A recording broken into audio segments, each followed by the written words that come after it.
أشهد أن لا إله إلا الله وحده لا شريك له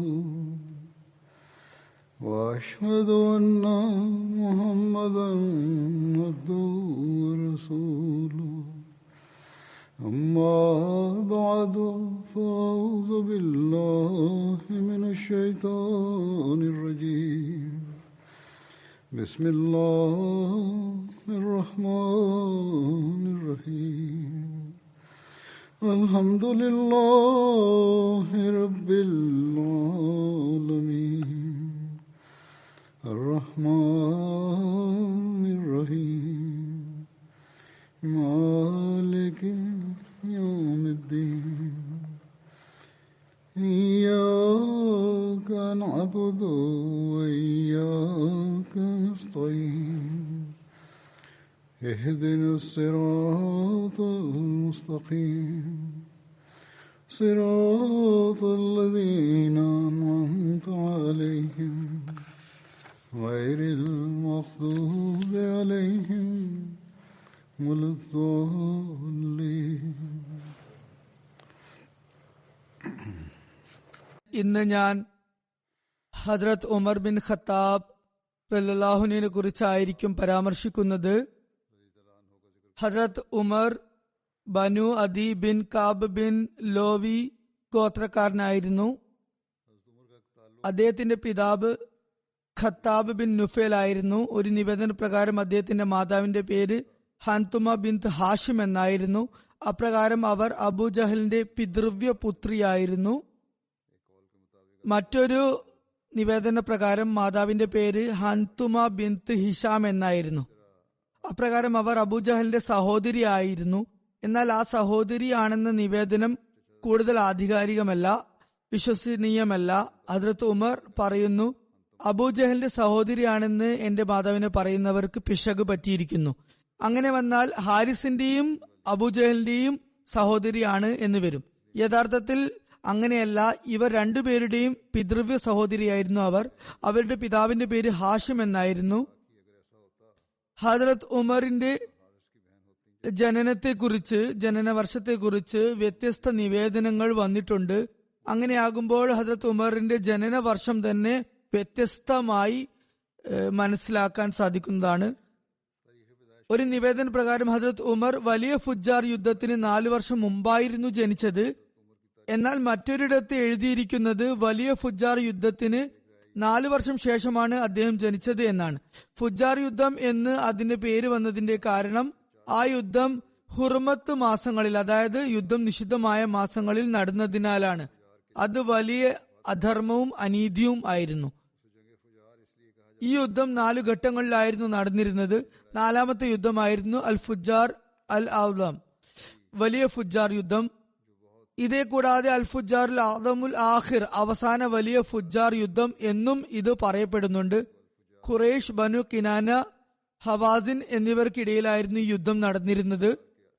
മറ്റൊരു അഭിപ്രായ പ്രകാരം ഹസ്രത്ത് ഉമർ ആമുൽ ഫീൽ അഥവാ ഗജവർഷത്തിന് 13 വർഷം ശേഷമാണ് പിറന്നത്. ഗജവർഷം എന്നത് 570 AD ആണ്. അതിന് 13 വർഷം ശേഷം എന്ന കണക്കനുസരിച്ച് ഹസ്രത്ത് ഉമറിന്റെ ജനനം 583 AD ആകും. 3ാമത്തെ അഭിപ്രായ പ്രകാരം ഹസ്രത്ത് ഉമർ നബവി 6ാം വർഷമാണ് ജനിച്ചത്. അപ്പോൾ അദ്ദേഹത്തിന്റെ പ്രായം 26 വയസ്സായിരിക്കും. ക്രിസ്തബ്ദം വെച്ചു നോക്കിയാൽ നബവി 6ാം വർഷം 616 AD ആണ്.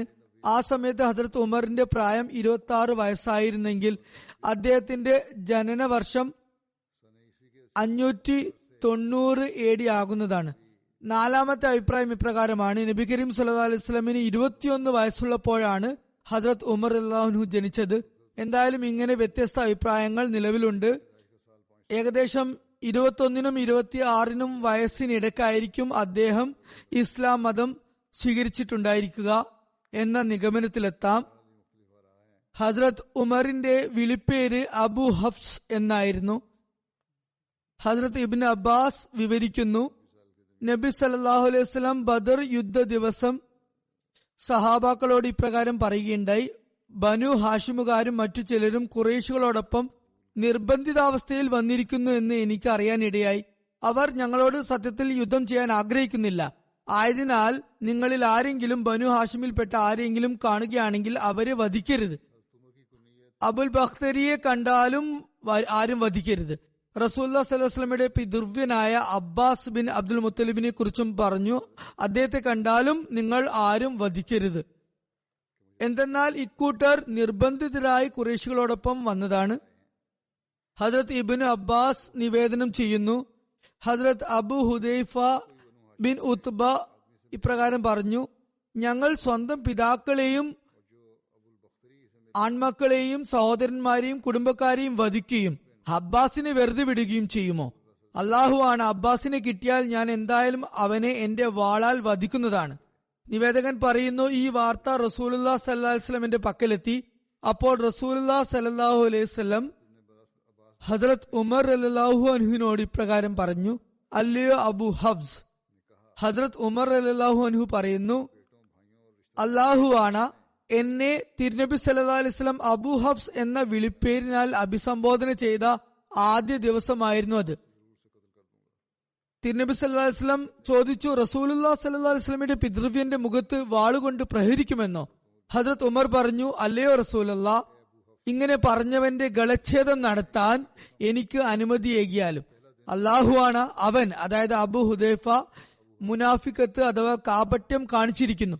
ഹദ്രത്ത് അബു ഹുദൈഫ പിന്നീട് എപ്പോഴും ഇപ്രകാരം പറയുമായിരുന്നു, അന്നു ഞാൻ പറഞ്ഞ വാക്കുകൾ കാരണം ഞാൻ എപ്പോഴും സ്വസ്ഥത നഷ്ടപ്പെട്ടവനായി മാറിയിരുന്നു. അതേക്കുറിച്ച് ഞാൻ എപ്പോഴും ഭയന്നുകൊണ്ടിരുന്നു. എന്റെ വാക്കുകൾക്ക് പാപപരിഹാരമായി ഷഹാദത്ത് അഥവാ രക്തസാക്ഷിത്വം തന്നെ മാത്രമേ നിർവാഹമുള്ളൂ എന്ന് ഞാൻ ചിന്തിച്ചിരുന്നു. ഹദ്രത്ത് അബു ഹുദൈഫ യമാമ യുദ്ധ ദിവസം ഷഹീദായി. ഹദ്രത്ത് ആയിഷ റളിയല്ലാഹു അൻഹ നിവേദനം ചെയ്യുന്നു, റസൂലുള്ളാഹി സ്വല്ലല്ലാഹു അലൈഹി വസല്ലം ഹദ്രത്ത് ഉമറിന് ഫാറൂഖ് എന്ന സ്ഥാനനാമം നൽകി. ഈ ടൈറ്റിലിന്റെ പശ്ചാത്തലം എന്തായിരുന്നു എന്നതുമായി ബന്ധപ്പെട്ട് ചില നിവേദനങ്ങൾ ലഭിക്കുന്നുണ്ട്. ഹദ്രത്ത് അബ്ബാസ് വിവരിക്കുന്നു, ഞാൻ ഹദ്രത്ത് ഉമറിനോട് ചോദിച്ചു, താങ്കളുടെ സ്ഥാനനാമം ഫാറൂഖ് എന്ന് എങ്ങനെയാണ് വയ്ക്കപ്പെട്ടത്? അദ്ദേഹം പറഞ്ഞു, ഹദ്രത്ത് ഹംസ എന്നെക്കാൾ 3 നാൾ മുമ്പായിരുന്നു ഇസ്ലാം സ്വീകരിച്ചിരുന്നത്. ഞാൻ യാദൃശ്ചികമായി മസ്ജിദ് ഹറാമിനടുത്ത് പോകുകയായിരുന്നു. അപ്പോൾ വളരെ ധൃതിപ്പെട്ടുകൊണ്ട് അബൂ ജഹൽ റസൂലുള്ളാഹി സ്വല്ലല്ലാഹു അലൈഹി വസല്ലമയെ അസഭ്യം പറഞ്ഞുകൊണ്ട് പോയി. അപ്പോൾ അയാൾ ചെയ്ത കാര്യങ്ങളെ കുറിച്ച് ഹസ്രത്ത് ഹംസയ്ക്ക് വിവരം ലഭിച്ചു. ഹസ്രത്ത് ഹംസ അക്കാര്യം അറിഞ്ഞയുടൻ തന്നെ തന്റെ വില്ലുമായി കാബാലയത്തിലേക്ക് പുറപ്പെട്ടു. അബൂ ജഹൽ ഇരുന്നിട്ടുണ്ടായിരുന്ന ഖുറൈശികളുടെ സദസ്സിന് മുമ്പാകെ തന്റെ വില്ലും താങ്ങി അദ്ദേഹം നിലയുറപ്പിച്ചു. എന്നിട്ട് തുടർച്ചയായി അബൂ ജഹലിനെ അദ്ദേഹം തറപ്പിച്ചു നോക്കി. അബൂ ജഹലിന് അദ്ദേഹത്തിന്റെ മുഖത്ത് നീരസം മനസ്സിലായി. അപ്പോൾ അയാൾ ചോദിച്ചു, അല്ലയോ അബു അമ്മാറ? ഹസ്രത്ത് ഹംസയുടെ വിളിപ്പേരായിരുന്നു അമ്മാറ, അബു അമ്മാറ. എന്താ കാര്യം? ഹസ്രത്ത് ഹംസ തന്റെ വില്ല് ശക്തിയോടെ അയാളുടെ കവിളത്ത് ആഞ്ഞടിച്ചു. അയാളുടെ കവിൾ മുറിഞ്ഞു, ചോര ഒഴുകാൻ തുടങ്ങി. അദ്ദേഹത്തിന്റെ കോപത്തെ ഭയന്നുകൊണ്ട് ഖുറൈശികൾ വേഗം തന്നെ ആ തർക്കം അവസാനിപ്പിച്ചു. പറയുന്നു, ഹദ്രത്ത് ഉമർ വിവരിച്ച സംഭവം ഇപ്രകാരമാണ് നടന്നത്. ഞാനും അതിനു സാക്ഷിയാണ്. ഇത് കഴിഞ്ഞ് 3-ാം ദിവസം ഞാൻ പുറത്തിറങ്ങിയ സമയത്ത് വഴിയിൽ വെച്ച് ബനു മഖ്സൂമിലെ ഒരാളെ ഞാൻ കാണാനിടയായി. ഞാൻ അയാളോട് ചോദിച്ചു, നീ നിന്റെ പിതാക്കളുടെ പൂർവികരുടെയും മതം ഉപേക്ഷിച്ചുകൊണ്ട് മുഹമ്മദ് സല്ലല്ലാഹു അലൈഹി വസല്ലമയുടെ മതത്തെ പുൽകിയോ? അയാൾ എന്നോട് പറഞ്ഞു, ഞാൻ അങ്ങനെ ചെയ്തു എങ്കിൽ അതിൽ എന്താണ് അത്ഭുതം? എന്നേക്കാൾ നിങ്ങൾക്ക് വേണ്ടപ്പെട്ടവരും അപ്രകാരം ചെയ്തിട്ടുണ്ടല്ലോ. ഹദ്രത്ത് ഉമർ പറയുന്നു, ഞാൻ ചോദിച്ചു, ആരാണ് അവർ? അയാൾ പറഞ്ഞു, നിങ്ങളുടെ സഹോദരിയും അവരുടെ ഭർത്താവും. അത് കേട്ട് ഞാൻ എന്റെ സഹോദരിയുടെ വീട്ടിലെത്തി. അവിടെ വാതിൽ അടഞ്ഞ നിലയിലായിരുന്നു. അവിടെ പതിഞ്ഞ സ്വരത്തിൽ എന്തോ വായിക്കുന്ന ശബ്ദം എനിക്ക് കേൾക്കാൻ ഇടയായി. എനിക്ക് വേണ്ടി വാതിൽ തുറക്കപ്പെട്ടു. ഞാൻ അകത്തേക്ക് പ്രവേശിച്ചു. ഞാൻ ചോദിച്ചു, നിങ്ങളിൽ നിന്നും ഞാൻ ഇപ്പോൾ എന്താണ് കേട്ടത്? അവർ ചോദിച്ചു, നിങ്ങൾ എന്താണ് കേട്ടത്? അങ്ങനെ സംഭാഷണം തർക്കത്തിലേക്ക് വഴിമാറി. ഞാൻ എന്റെ അളിയന്റെ തല പിടിച്ചു മർദ്ദിച്ചു. ഞാൻ അദ്ദേഹത്തെ ചോരയിൽ കുളിപ്പിച്ചു. അപ്പോൾ എന്റെ സഹോദരി എഴുന്നേറ്റ് എന്റെ തല പിടിച്ചു. എന്നിട്ട് പറഞ്ഞു, ഇത് ചെയ്യുന്നത് നിങ്ങളുടെ ഇഷ്ടത്തിന് എതിരായത് കൊണ്ടാണോ? അതായത് ഞങ്ങൾ ഇസ്ലാം സ്വീകരിച്ചത് നിങ്ങൾക്ക് അനിഷ്ടകരമായതിനാലാണോ ഇങ്ങനെ ചെയ്യുന്നത്? മറ്റൊരു നിവേദനത്തിൽ സഹോദരിക്കും പരിക്കു പറ്റിയതായി വന്നിട്ടുണ്ട്. ഹദ്രത്ത് ഉമർ പറയുന്നു, ഞാൻ ചോര കണ്ട മാത്രയിൽ, ചോര അളിയന്റേതുമാകാം, ചിലപ്പോൾ സഹോദരിയുടെ രക്തവും ചിന്തിക്കാണും. അപ്പോൾ എനിക്ക് ലജ്ജ തോന്നി. എന്നിട്ട് ഞാൻ അവിടെ ഇരുന്നു. എന്നിട്ട് ഞാൻ പറഞ്ഞു, എനിക്ക് ആ ഗ്രന്ഥം കാണിച്ചു തരിക. എന്റെ സഹോദരി പറഞ്ഞു, അതിനെ പരിശുദ്ധരായവർക്ക് മാത്രമേ തൊടാനാകുകയുള്ളൂ. താങ്കൾ സത്യമാണ് പറയുന്നതെങ്കിൽ പോയി കുളിച്ചു വരൂ. ഞാൻ അങ്ങനെ കുളിച്ചിട്ട് വന്നു. ഞാൻ അവിടെ ഇരുന്നു. അപ്പോൾ അവർ ആ ഏടുകൾ എനിക്ക് വേണ്ടി പുറത്തെടുത്ു. അതിൽ ബിസ്മില്ലാഹി റഹ്മാനി റഹീം എന്നുണ്ടായിരുന്നു. ഞാൻ പറഞ്ഞു, ഈ നാമം വളരെ പരിശുദ്ധവും പരിഭാവനവുമാണല്ലോ. അതിനുശേഷം ഉണ്ടായിരുന്നത് താഹ മാൻസൽന ഇലൈക്കൽ ഖുർആന ലിതഷ്ക. അവിടെ മുതൽ ലഹുൽ അസ്മാഉൽ ഹസന വരെയായിരുന്നു ഉണ്ടായിരുന്നത്. താഹയുടെ 2 മുതൽ 9 വരെയുള്ള ആയത്തുകളായിരുന്നു അവ. പറയുന്നു, എന്റെ ഹൃദയത്തിൽ അപ്പോൾ ആ ഗ്രന്ഥത്തിന് വളരെ മഹാത്മ്യമുള്ളതായി അനുഭവപ്പെട്ടു. ഞാൻ പറഞ്ഞു, ഖുറൈശികൾ ഇതിൽ നിന്നും ഓടി അകലുകയാണല്ലോ, ഞാൻ ഇസ്ലാം സ്വീകരിച്ചിരിക്കുന്നു. ഞാൻ അപ്പോൾ ചോദിച്ചു, റസൂലുള്ളാഹി സ്വല്ലല്ലാഹു അലൈഹി വസല്ലം എവിടെയാണുള്ളത്? എന്റെ സഹോദരി പറഞ്ഞു, തിരുനബി സല്ലല്ലാഹു അലൈഹി വസല്ലം ദാറുൽ അർഖമിലാണുള്ളത്. ഞാൻ അവിടെ എത്തി, വാതിൽ മുട്ടി. അവിടെ ഉണ്ടായിരുന്ന സഹാബാക്കൾ എല്ലാവരും ഒത്തുകൂടി. ഹസ്രത്ത് ഹംസ അവരുടെ പരിഭ്രമം കണ്ട് ചോദിച്ചു, നിങ്ങൾക്ക് എന്തു പറ്റി? അവർ പറഞ്ഞു, ഹസ്രത്ത് ഉമർ. അദ്ദേഹം പറഞ്ഞു, ഉമർ തന്നെ ആയാലും ശരി, വാതിൽ തുറന്നു കൊടുക്കുക. ഉമറാണ് വാതിൽക്കൽ പുറത്തു നിൽക്കുന്നതെങ്കിൽ, അദ്ദേഹം നല്ല ഉദ്ദേശത്തോടെയാണ് വന്നിട്ടുള്ളതെങ്കിൽ നമ്മൾ അദ്ദേഹത്തെ സ്വീകരിക്കുന്നതായിരിക്കും. ഇനി വല്ല ദുരുദ്ദേശത്തോടെയുമാണ് വന്നിരിക്കുന്നതെങ്കിൽ അദ്ദേഹത്തെ നാം വധിക്കുന്നതുമായിരിക്കും. ഈ സംഭാഷണം റസൂൽ കരീം സല്ലല്ലാഹു അലൈഹി വസല്ലം കേൾക്കുകയുണ്ടായി. റസൂൽ കരീം സല്ലല്ലാഹു അലൈഹി വസല്ലം പുറത്തേക്ക് വന്നു. ഹദ്രത്ത് ഉമർ ഷഹാദത്ത് കലിമ ചൊല്ലി. ആ വീട്ടിലുണ്ടായിരുന്ന എല്ലാ സഹാബാക്കളും അപ്പോൾ ഉയർന്ന സ്വരത്തിൽ അല്ലാഹു അക്ബർ എന്നു വിളിച്ചു പറഞ്ഞു. അത് എല്ലാ മക്കവാസികളും കേൾക്കുകയുണ്ടായി. ഞാൻ ചോദിച്ചു, യാ റസൂലുള്ളാഹ്, നമ്മൾ സത്യത്തിലല്ലേ നിലകൊള്ളുന്നത്? തിരുനബി സല്ലല്ലാഹു അലൈഹി വസല്ലം പറഞ്ഞു, അത് കേട്ടപ്പോൾ, എന്തുകൊണ്ടല്ല, തീർച്ചയായും നമ്മൾ സത്യത്തിലാണുള്ളത്. അപ്പോൾ ഞാൻ ചോദിച്ചു, പിന്നെ എന്തിനാണ് ഈ ഒളിപ്പിക്കൽ? ദീനിനെ ഗോപ്യമാക്കി എന്തിനാണ് നമ്മൾ വച്ചിരിക്കുന്നത്? ഞങ്ങൾ 2 വരികളായി അപ്പോൾ പുറത്തിറങ്ങി, 2 സഫായി പുറത്തിറങ്ങി. ഒരു വരിയിൽ ഞാനുണ്ടായിരുന്നു, മറ്റൊന്നിൽ ഹസ്രത്ത് ഹംസയും ഉണ്ടായിരുന്നു. ഞങ്ങൾ മസ്ജിദ് ഹറാമിൽ പ്രവേശിച്ചു. അപ്പോൾ ഖുറൈശികൾ എന്നെയും ഹംസയും അവരുടെ കൂട്ടത്തിൽ കണ്ടപ്പോൾ അവർക്ക് അതിനു മുമ്പ് ഒരിക്കലും ഉണ്ടാകാത്തത്ര മനോവേദനയും മനപ്രയാസവും അപ്പോൾ ഉണ്ടായി. അങ്ങനെ അന്ന് റസൂലുള്ളാഹി സ്വല്ലല്ലാഹു അലൈഹി വസല്ലം എന്റെ പേര് ഫാറൂഖ്, വ്യതിരിക്തത സൃഷ്ടിക്കുന്നവൻ എന്ന് വെച്ചു. അപ്രകാരം ഇസ്ലാമിന് ശാക്തീകരണമുണ്ടായി. സത്യാസത്യങ്ങൾ തമ്മിൽ വ്യതിരിക്തതയും അന്ന് ഉടലെടുത്തു. അയ്യൂബ് ബിൻ മൂസയിൽ നിന്ന് നിവേദനം, റസൂലുള്ളാഹി സ്വല്ലല്ലാഹു അലൈഹി വസല്ലം പറഞ്ഞു, നിസ്സംശയം അള്ളാഹു സത്യത്തെ ഉമറിന്റെ ഹൃദയത്തിലും അതുപോലെ നാവിലും സ്ഥാപിതമാക്കിയിരിക്കുന്നു. അദ്ദേഹം ഫാറൂഖാണ്. അള്ളാഹു അദ്ദേഹം മുഖേന സത്യവും അസത്യവും തമ്മിൽ വ്യതിരിക്തത ഉണ്ടാക്കിയിരിക്കുന്നു. ഹദ്രത്ത് ഉമർ വളരെ നല്ല ഉയരവും അതുപോലെ ദൃഢഗാത്രനുമായ വ്യക്തിയായിരുന്നു. തലയുടെ മുൻവശത്ത് മുടിയുണ്ടായിരുന്നില്ല, ചുവന്ന നിറമായിരുന്നു. മീശ ഇടതൂർന്നതായിരുന്നു. അതിന്റെ 2 അറ്റങ്ങളിലും ചുമപ്പ് നിറം പ്രകടമായിരുന്നു. അദ്ദേഹത്തിന്റെ കവിൾ വളരെ ലോലവും മാർദ്ദവമേറിയതുമായിരുന്നു. ജാഹിലിയ കാലഘട്ടത്തിൽ, അതായത് ഇസ്ലാമിന് മുമ്പുള്ള കാലഘട്ടത്തിൽ അദ്ദേഹത്തിന്റെ വിനോദം എന്തായിരുന്നു എന്നതിനെ കുറിച്ച് ഇപ്രകാരം വന്നിരിക്കുന്നു. കുതിരസവാരിയും മല്ലയുദ്ധവും അദ്ദേഹത്തിന്റെ ഇഷ്ടവിനോദമായിരുന്നു. ഉക്കാദിന്റെ മേളയിൽ എല്ലാ വർഷവും ഗുസ്തിയിൽ ഉമർ ആയിരുന്നു പൊതുവെ ജയിച്ചിരുന്നത്. അറേബ്യയുടെ പൊതു സമ്പ്രദായ പ്രകാരം യുവത്വത്തിൽ അദ്ദേഹം തന്റെ പിതാവിന്റെ ഒട്ടകങ്ങളെ മേയ്ക്കാൻ പോകുമായിരുന്നു. ഇസ്ലാമിന് പൂർവമായി അറേബ്യയിൽ എഴുത്തും വായനയും അത്ര കണ്ട് പ്രചാരത്തിലില്ലായിരുന്നു. റസൂലുള്ളാഹി സ്വല്ലല്ലാഹു അലൈഹി വസല്ലമിന് പ്രവാചക നിയോഗമുണ്ടായപ്പോൾ ഖുറൈശ് ഗോത്രത്തിലെ വെറും 17 പേർക്ക് മാത്രമേ എഴുതാൻ അറിയുമായിരുന്നുള്ളൂ. ഹദരത്ത് ഉമർ ആ കാലത്തു തന്നെ എഴുതാനും വായിക്കാനും പഠിച്ചിരുന്നു. ഹദരത്ത് ഉമർ ഖുറൈശി പ്രമാണിമാരിൽ ഒരാളായിരുന്നു. ഇസ്ലാമിന് മുമ്പായി ഖുറൈശികളുടെ അംബാസഡർ പദവി അദ്ദേഹത്തിനായിരുന്നു. ഖുറൈശികൾ പരസ്പരമോ അന്യരുമായോ യുദ്ധം ചെയ്യുമ്പോൾ രാജദൂതുമായി ഹദരത്ത് ഉമറിനെ ആയിരുന്നു അയച്ചിരുന്നത്. ഹബ്ഷയിലേക്ക് ചില മുസ്ലിങ്ങൾ ഹിജ്റത്ത് ചെയ്യുന്ന സന്ദർഭത്തിൽ ഹദരത്ത് ഉമറിന് പരിചയമുള്ള ചിലർ ഹിജ്റത്തിന് പുറപ്പെടുന്നത് കണ്ടപ്പോൾ അദ്ദേഹത്തിന്റെ പ്രതികരണം വളരെ ശോകാർദ്രമായിരുന്നു. അദ്ദേഹം അപ്പോൾ ഇസ്ലാം മതം ആശ്ലേഷിച്ചിട്ടുണ്ടായിരുന്നില്ല. അദ്ദേഹത്തിന്റെ പ്രകൃതം വളരെ കഠിനവുമായിരുന്നു. എന്നിട്ട് കൂടി അതായിരുന്നു അദ്ദേഹത്തിന്റെ പ്രതികരണം.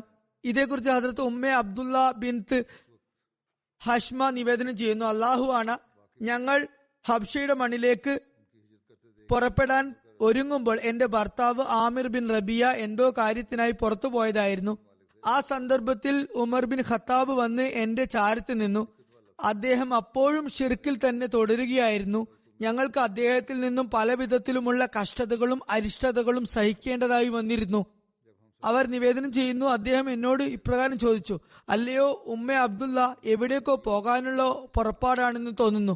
വിവരിക്കുന്നു, ഞാൻ പറഞ്ഞു, അതെ, അള്ളാഹുവാണ്, ഞങ്ങൾ അള്ളാഹുവിന്റെ ഭൂമിയിലേക്ക് എന്തായാലും ഇറങ്ങി പുറപ്പെടുകയാണ്, എവിടേക്കെങ്കിലും പോകുകയാണ്, നോക്കട്ടെ എവിടെ പോകാൻ പറ്റുമെന്ന്. അള്ളാഹുവിന്റെ ഭൂമി വളരെ വിശാലമാണ്.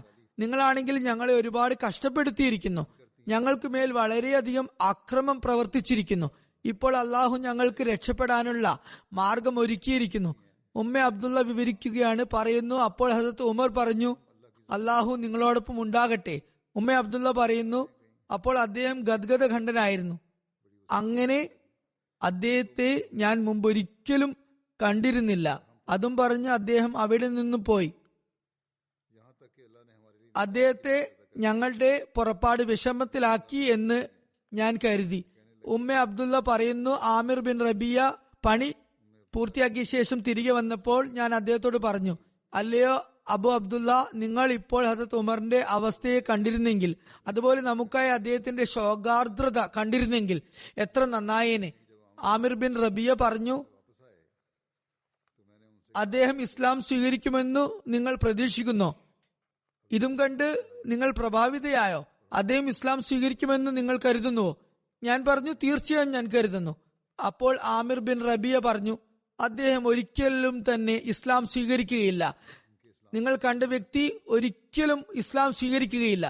അതിപ്പോൾ ഖത്താബിന്റെ കഴുത ഇസ്ലാം സ്വീകരിച്ചാലും അങ്ങനെ നടക്കുകയില്ല. ഉമ്മ അബ്ദുള്ള പറയുന്നു, ഹദരത്ത് ഉമറിന്റെ ഇസ്ലാമിനോടുള്ള ശത്രുതയും കഠിന മനോഭാവവും കണ്ട് നിരാശനായിട്ടായിരുന്നു ആമിർ ബിൻ റബിയ അപ്രകാരം പറഞ്ഞിരുന്നത്. ഇത്രയും കഠിന ശത്രു എങ്ങനെ ഇസ്ലാം സ്വീകരിക്കുമെന്ന് വിശ്വസിക്കാനാണ്.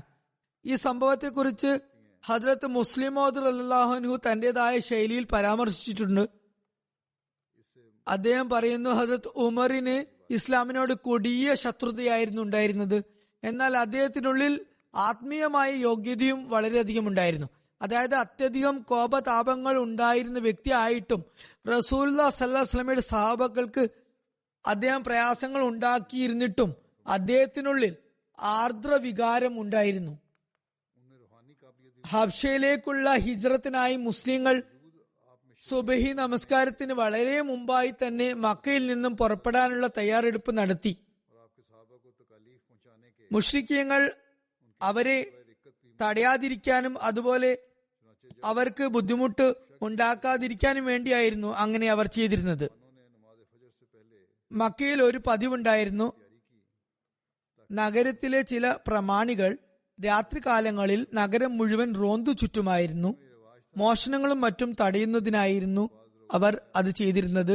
ഊടുവഴികളിലൊക്കെ അവർ ചുറ്റിത്തിരിഞ്ഞു നടക്കുമായിരുന്നു. ഈ നടപ്പനുസരിച്ച് ഹസ്രത്ത് ഉമറും രാത്രി നേരം റോന്തിന് ഇറങ്ങിയതായിരുന്നു. അപ്പോൾ ഒരു വീട്ടിലെ സാധന സാമഗ്രികളെല്ലാം ഒരിടത്ത് കെട്ടിപ്പൊതിഞ്ഞിരിക്കുന്നതായി കണ്ടു, കൂട്ടിയിട്ടിരിക്കുന്നതായി കണ്ടു. അദ്ദേഹം അങ്ങോട്ടേക്ക് പോയി. ഒരു സ്വഹാബിയ അവിടെ നിൽപ്പുണ്ടായിരുന്നു. ആ സ്വഹാബിയയുടെ ഭർത്താവുമായി ഹസ്രത്ത് ഉമറിന് ബന്ധമുണ്ടായിരിക്കാം. അതിനാൽ ഹസ്രത്ത് ഉമർ പറഞ്ഞു, പെങ്ങളെ, ഇതെന്താണ് കാര്യം? നിങ്ങൾ ഏതോ വലിയ യാത്ര പോകുകയാണെന്ന് എനിക്ക് തോന്നുന്നു. ആ സ്വഹാബിയുടെ ഭർത്താവ് അവിടെ ഉണ്ടായിരുന്നില്ല. ഉണ്ടായിരുന്നെങ്കിൽ ചിലപ്പോൾ മക്കയിലെ മുശ്രിക്കീങ്ങളുടെ ശത്രുതയും തീവ്രതയും കണക്കിലെടുത്തുകൊണ്ട് ഹദ്രത്ത് ഉമറിന്റെ ചോദ്യം കേട്ടാൽ എന്തെങ്കിലും ഒഴികഴിവ് പറഞ്ഞ് ഒഴിയുമായിരുന്നു. പോകുന്നോ ഇല്ലയോ എന്ന കാര്യം, അല്ലെങ്കിൽ ചെറിയ യാത്രയാണെന്നോ മറ്റോ, എങ്ങോട്ടേക്കാണ് പോകുന്നത് എന്ന കാര്യത്തെക്കുറിച്ച് എന്തെങ്കിലും ഒഴികഴിവ് പറഞ്ഞ് അടുത്ത ഏതെങ്കിലും സ്ഥലത്തേക്കാണ് പോകുന്നത് എന്നും പറഞ്ഞേക്കാമായിരുന്നു. എന്നാൽ ഹസരത്ത് മുസ്ലിം റളിയല്ലാഹു പറയുന്നു, ആ സ്ത്രീക്ക് അങ്ങനെയൊന്നും തോന്നിയില്ല, അവർക്ക് അത്തരം ചിന്തയുണ്ടായില്ല. അല്ലെങ്കിൽ അങ്ങനെ ചിന്തിച്ചിരുന്നെങ്കിൽ തന്നെ അവർ സത്യത്തെ മുറുകെ പിടിച്ചു. ആ സഹാബിയ പറഞ്ഞു, ഞങ്ങൾ മക്ക വിടുകയാണ്. അദ്ദേഹം ചോദിച്ചു, നിങ്ങൾ മക്കയെ ഉപേക്ഷിക്കുകയാണോ? സഹാബിയ പറഞ്ഞു, അതെ, ഞങ്ങൾ മക്ക വിട്ടു പോകുകയാണ്. ഹസ്രത്ത് ഉമർ ചോദിച്ചു, നിങ്ങൾ എന്തിനാണ് മക്ക വിട്ടു പോകുന്നത്? സഹാബിയ മറുപടി പറഞ്ഞു, അല്ലയോ ഉമർ, ഞങ്ങൾ മക്ക ഉപേക്ഷിക്കുന്നതിന്റെ കാരണം നിങ്ങളും നിങ്ങളുടെ സഹോദരന്മാരും ഞങ്ങൾ ഇവിടെ നിൽക്കുന്നത് ഇഷ്ടപ്പെടുന്നില്ല എന്ന കാരണത്താലാണ്. ഏകദൈവത്തെ ആരാധിക്കാൻ ഇവിടെ ഞങ്ങൾക്ക് സ്വാതന്ത്ര്യമില്ല. ഇക്കാരണത്താലാണ് ഞങ്ങൾ സ്വദേശം വിട്ട് പരദേശത്തേക്ക് പോകുന്നത്. എന്നാൽ ഹസ്രത്ത് ഉമർ ഇസ്ലാമിന്റെ കഠിന വിരോധിയായിരുന്നിട്ടും കൂടി അദ്ദേഹം മുസ്ലിങ്ങളെ മർദ്ദിക്കാൻ എപ്പോഴും സന്നദ്ധനായി നിൽക്കുമായിരുന്നിട്ടും കൂടി രാത്രിയുടെ അന്ധകാരത്തിൽ ഞങ്ങൾ സ്വദേശം വിടുകയാണെന്ന ആ സ്വഹാബിയയുടെ മറുപടി കേട്ടപ്പോൾ, അതായത് നിങ്ങളും നിങ്ങളുടെ സഹോദരന്മാരും ഞങ്ങൾ ഇവിടെ താമസിക്കുന്നത് ഇഷ്ടപ്പെടുന്നില്ല, അതുപോലെ ഏകദൈവത്തെ ആരാധിക്കാനുള്ള സ്വാതന്ത്ര്യം ഞങ്ങൾക്ക് നൽകുന്നില്ല എന്ന് പറഞ്ഞത് കേട്ടപ്പോൾ ഹസ്രത്ത് ഉമർ തന്റെ മുഖം ഒരു വശത്തേക്ക് തിരിച്ചു. എന്നിട്ട് ആ സ്വഹാബിയയുടെ പേരെടുത്തുകൊണ്ട് പറഞ്ഞു, ശരി, പോയിക്കൊള്ളുക, ദൈവം നിങ്ങളെ രക്ഷിക്കുമാറാകട്ടെ. ഇവിടെ മനസ്സിലാകുന്നത് ഉമറിന് വളരെ മനോവേദന അനുഭവപ്പെട്ടു എന്നും മറുവശത്തേക്ക് താൻ മുഖം തിരിച്ചില്ലെങ്കിൽ താൻ കരഞ്ഞു പോയേക്കാം എന്ന് അദ്ദേഹം കരുതി എന്നുമാണ്. അപ്പോഴേക്കും ആ സ്വഹാബിയുടെ ഭർത്താവും അവിടെ വന്നു. ഹദ്രത്ത് ഉമർ ഇസ്ലാമിന്റെ കൊടിയ ശത്രുവാണ് എന്ന് അദ്ദേഹത്തിന് അറിയാമായിരുന്നു. അദ്ദേഹം അവിടെ ഉമർ നിൽക്കുന്നത് കണ്ടപ്പോൾ യാത്രയിൽ അദ്ദേഹം വല്ല തടസ്സവും സൃഷ്ടിക്കും എന്ന് കരുതി അദ്ദേഹം തന്റെ ഭാര്യയോട് ചോദിച്ചു, ഇദ്ദേഹം എങ്ങനെ ഇവിടെ എത്തി? അവർ പറഞ്ഞു, ഇങ്ങനെയാണ് അദ്ദേഹം ഇവിടെ എത്തിയത്. എന്നോട് നിങ്ങൾ എവിടേക്കാണ് പോകുന്നതെന്നും അദ്ദേഹം തിരക്കിയെന്നും പറഞ്ഞു. അദ്ദേഹം പറഞ്ഞു, ഉമർ വല്ല ദ്രോഹവും പ്രവർത്തിച്ചേക്കാം. അദ്ദേഹം വരുന്നത് കണ്ടപ്പോൾ അല്ലെങ്കിൽ അടുത്തെത്താറായപ്പോൾ ഹസ്രത്ത് ഉമർ അവിടെ നിന്നും മാറിയതായിരിക്കാം, അല്ലെങ്കിൽ അദ്ദേഹത്തെ കണ്ട ശേഷം അവിടെ നിന്നും പോയതുമാകാം. എന്തായാലും അദ്ദേഹം പറഞ്ഞു, ഉമർ വല്ല ഉപദ്രവവും ചെയ്താലോ? അപ്പോൾ ആ സ്ത്രീ പറഞ്ഞു, അല്ലയോ എന്റെ പിതൃവ്യപുത്ര, അറബ് സ്ത്രീകൾ പൊതുവെ തങ്ങളുടെ ഭർത്താക്കന്മാരെ ഇളയാപ്പയുടെ മകനെ എന്നായിരുന്നു വിളിച്ചിരുന്നത്. പറഞ്ഞു, താങ്കൾ പറയുന്നു അദ്ദേഹം ദ്രോഹിക്കാതിരുന്നാൽ എന്ന് താങ്കൾ പറയുന്നു. എന്നാൽ ഞാൻ മനസ്സിലാക്കിയെടുത്തോളം അദ്ദേഹം ഒരു നാൾ മുസ്ലിം ആകുന്നതാണ്. ഞാൻ അദ്ദേഹത്തോട് ഇപ്രകാരം പറഞ്ഞു, അല്ലയോ ഉമർ, നിങ്ങളും നിങ്ങളുടെ സഹോദരന്മാരും ഞങ്ങളെ ഏകദൈവത്തെ സ്വാതന്ത്ര്യത്തോടെ ആരാധിക്കാൻ അനുവദിക്കുന്നില്ല എന്ന് ഞാൻ പറഞ്ഞപ്പോൾ അദ്ദേഹം മുഖം തിരിച്ചുകൊണ്ട് പറഞ്ഞു, ശരി, നിങ്ങൾ പോയിക്കൊള്ളുക, അള്ളാഹു നിങ്ങളുടെ സംരക്ഷകനായിരിക്കട്ടെ. ആ ശബ്ദത്തിൽ വേദനയുണ്ടായിരുന്നു. അദ്ദേഹത്തിന്റെ കണ്ണുകൾ നിറഞ്ഞിരുന്നതായും ഞാൻ കരുതുന്നു. അതുകൊണ്ട് എന്തായാലും ഒരു നാൾ അദ്ദേഹം മുസ്ലിം ആകുന്നതാണെന്ന് ഞാൻ കരുതുന്നു. ഹദരത്ത് ഉമർ ഇസ്ലാം സ്വീകരിക്കാനായി റസൂലുള്ളാഹി സ്വല്ലല്ലാഹു അലൈഹി വസല്ലം ദുആ ചെയ്തിട്ടുമുണ്ട്. അതേക്കുറിച്ച് നിവേദനങ്ങളിലും വന്നിട്ടുണ്ട്. ഹദരത്ത് ഇബ്നു ഉമർ നിവേദനം ചെയ്യുന്നു, റസൂലുള്ളാഹി സ്വല്ലല്ലാഹു അലൈഹി വസല്ലം ഇപ്രകാരം പറഞ്ഞു, അല്ലാഹുമ്മ അഇസ്സൽ ഇസ്ലാമ ബി അഹബ്ബി ഹാദൈനി റജുലൈനി ഇലൈക ബി അബി ജഹ്ലിൻ ഔ ബി ഉമർ ബിൻ ഖത്താബ്. അല്ലാഹുവേ, അബൂ ജഹൽ, ഉമർ ബിൻ ഖത്താബ് എന്നീ രണ്ടുപേരിൽ നിനക്ക് ഏറ്റവും ഇഷ്ടപ്പെട്ട വ്യക്തി മുഖേന ഇസ്ലാമിന് യശസ് നൽകുവിൻ, പ്രൗഢി നൽകുവിൻ. ഇബ്നു ഉമർ പറയുന്നു, അള്ളാഹുവിന് ഈ രണ്ടുപേരിൽ വെച്ച് ഏറ്റവും പ്രിയകരൻ ഹദ്രത്ത് ഉമർ ആയിരുന്നു. ഹദ്രത്ത് ഇബ്നു ഉമറിൽ നിന്ന് നിവേദനം, റസൂലുള്ളാഹി സ്വല്ലല്ലാഹു അലൈഹി വസല്ലം പറഞ്ഞു, അല്ലാഹുമ്മ അയ്യിദ് ദീന ബി ഉമർ ബിൻ ഖത്താബ്. അല്ലാഹുവെ, ഉമർ ബിൻ ഖത്താബ് മുഖേന ദീനിനെ സഹായിക്കണമേ, തുണയ്ക്കണമേ. ഹദ്രത്ത് ആയിഷ റളിയല്ലാഹു അൻഹ വിവരിക്കുന്നു, നബി കരീം സല്ലല്ലാഹു അലൈഹി വസല്ലം ഇപ്രകാരം പറഞ്ഞു, അല്ലാഹുമ്മ അഇസ്സൽ ഇസ്ലാമ ബി ഉമർ ബിൻ ഖത്താബ് ഖാസ. അതായത്, അല്ലാഹുവെ, ഉമർ ബിൻ ഖത്താബ് മുഖേന സവിശേഷമായ നിലയിൽ ഇസ്ലാമിന് അന്തസ്സേകണമേ. ഹദ്രത്ത് ഉമർ ഇസ്ലാം സ്വീകരിക്കുന്നതിന് ഒരു ദിവസം മുമ്പായിരുന്നു റസൂലുള്ളാഹി സ്വല്ലല്ലാഹു അലൈഹി വസല്ലം ഈ ദുആ ചെയ്തത്. അല്ലാഹുമ്മ അയ്യിദിൽ ഇസ്ലാമ ബി അഹബ്ബിർ റജുലൈനി ഇലൈക ഉമർ ബിൻ ഖത്താബി ഔ അംർ ബിൻ ഹിഷാം. അതായത്, അല്ലാഹു ഈ രണ്ടുപേരിൽ നിനക്ക് ഏറ്റവും പ്രിയങ്കരനായവനെ കൊണ്ട് ഇസ്ലാമിനെ പിന്തുണയ്ക്കണമേ. ഉമർ ബിൻ ഖത്താബ് അല്ലെങ്കിൽ അംർ ബിൻ ഹിഷാം, ഏതെങ്കിലും ഒരാളെ കൊണ്ട് ഇസ്ലാമിനെ പിന്തുണയ്ക്കണമേ. ഉമർ ബിൻ ഖത്താബ് ഇസ്ലാം സ്വീകരിച്ചപ്പോൾ ഹദ്രത്ത് ജിബ്രീൽ ഇറങ്ങുകയുണ്ടായി. എന്നിട്ട് തിരുനബിയെ ഇപ്രകാരം അറിയിച്ചു: അല്ലയോ മുഹമ്മദ് സല്ലല്ലാഹു അലൈഹി വസല്ലം, ഉമർ ഇസ്ലാം സ്വീകരിച്ചതിൽ വാനലോകത്തുള്ളവരും വളരെ സന്തുഷ്ടരാണ്. തബക്കാത്തുൽ കുബ്രായിലുള്ള റിപ്പോർട്ടാണിത്. ഹദ്രത്ത് ഉമറിന്റെ ഇസ്ലാം ആശ്ലേഷിക്കുന്നത് സംബന്ധമായി ഇപ്രകാരവും നിവേദനങ്ങളുണ്ട്. കൂടുതൽ വിശദാംശങ്ങൾ ഇപ്രകാരമാണ്: ഉമർ ബിൻ ഖത്താബ് ദുൽഹജ്ജ 6-ാം ഹിജ്രിയിലാണ് ഇസ്ലാം പുൽകിയത്. ഇസ്ലാം സ്വീകരിച്ചതിനെ സംബന്ധിച്ച് അനേകം റിപ്പോർട്ടുകൾ ഹദീസിന്റെയും ചരിത്രത്തിന്റെയും ഗ്രന്ഥങ്ങളിൽ രേഖപ്പെട്ടിട്ടുണ്ട്. ഇസ്ലാം സ്വീകരിക്കുന്നത് സംബന്ധിച്ച് ഇങ്ങനെ ഒരു നിവേദനമുണ്ട്.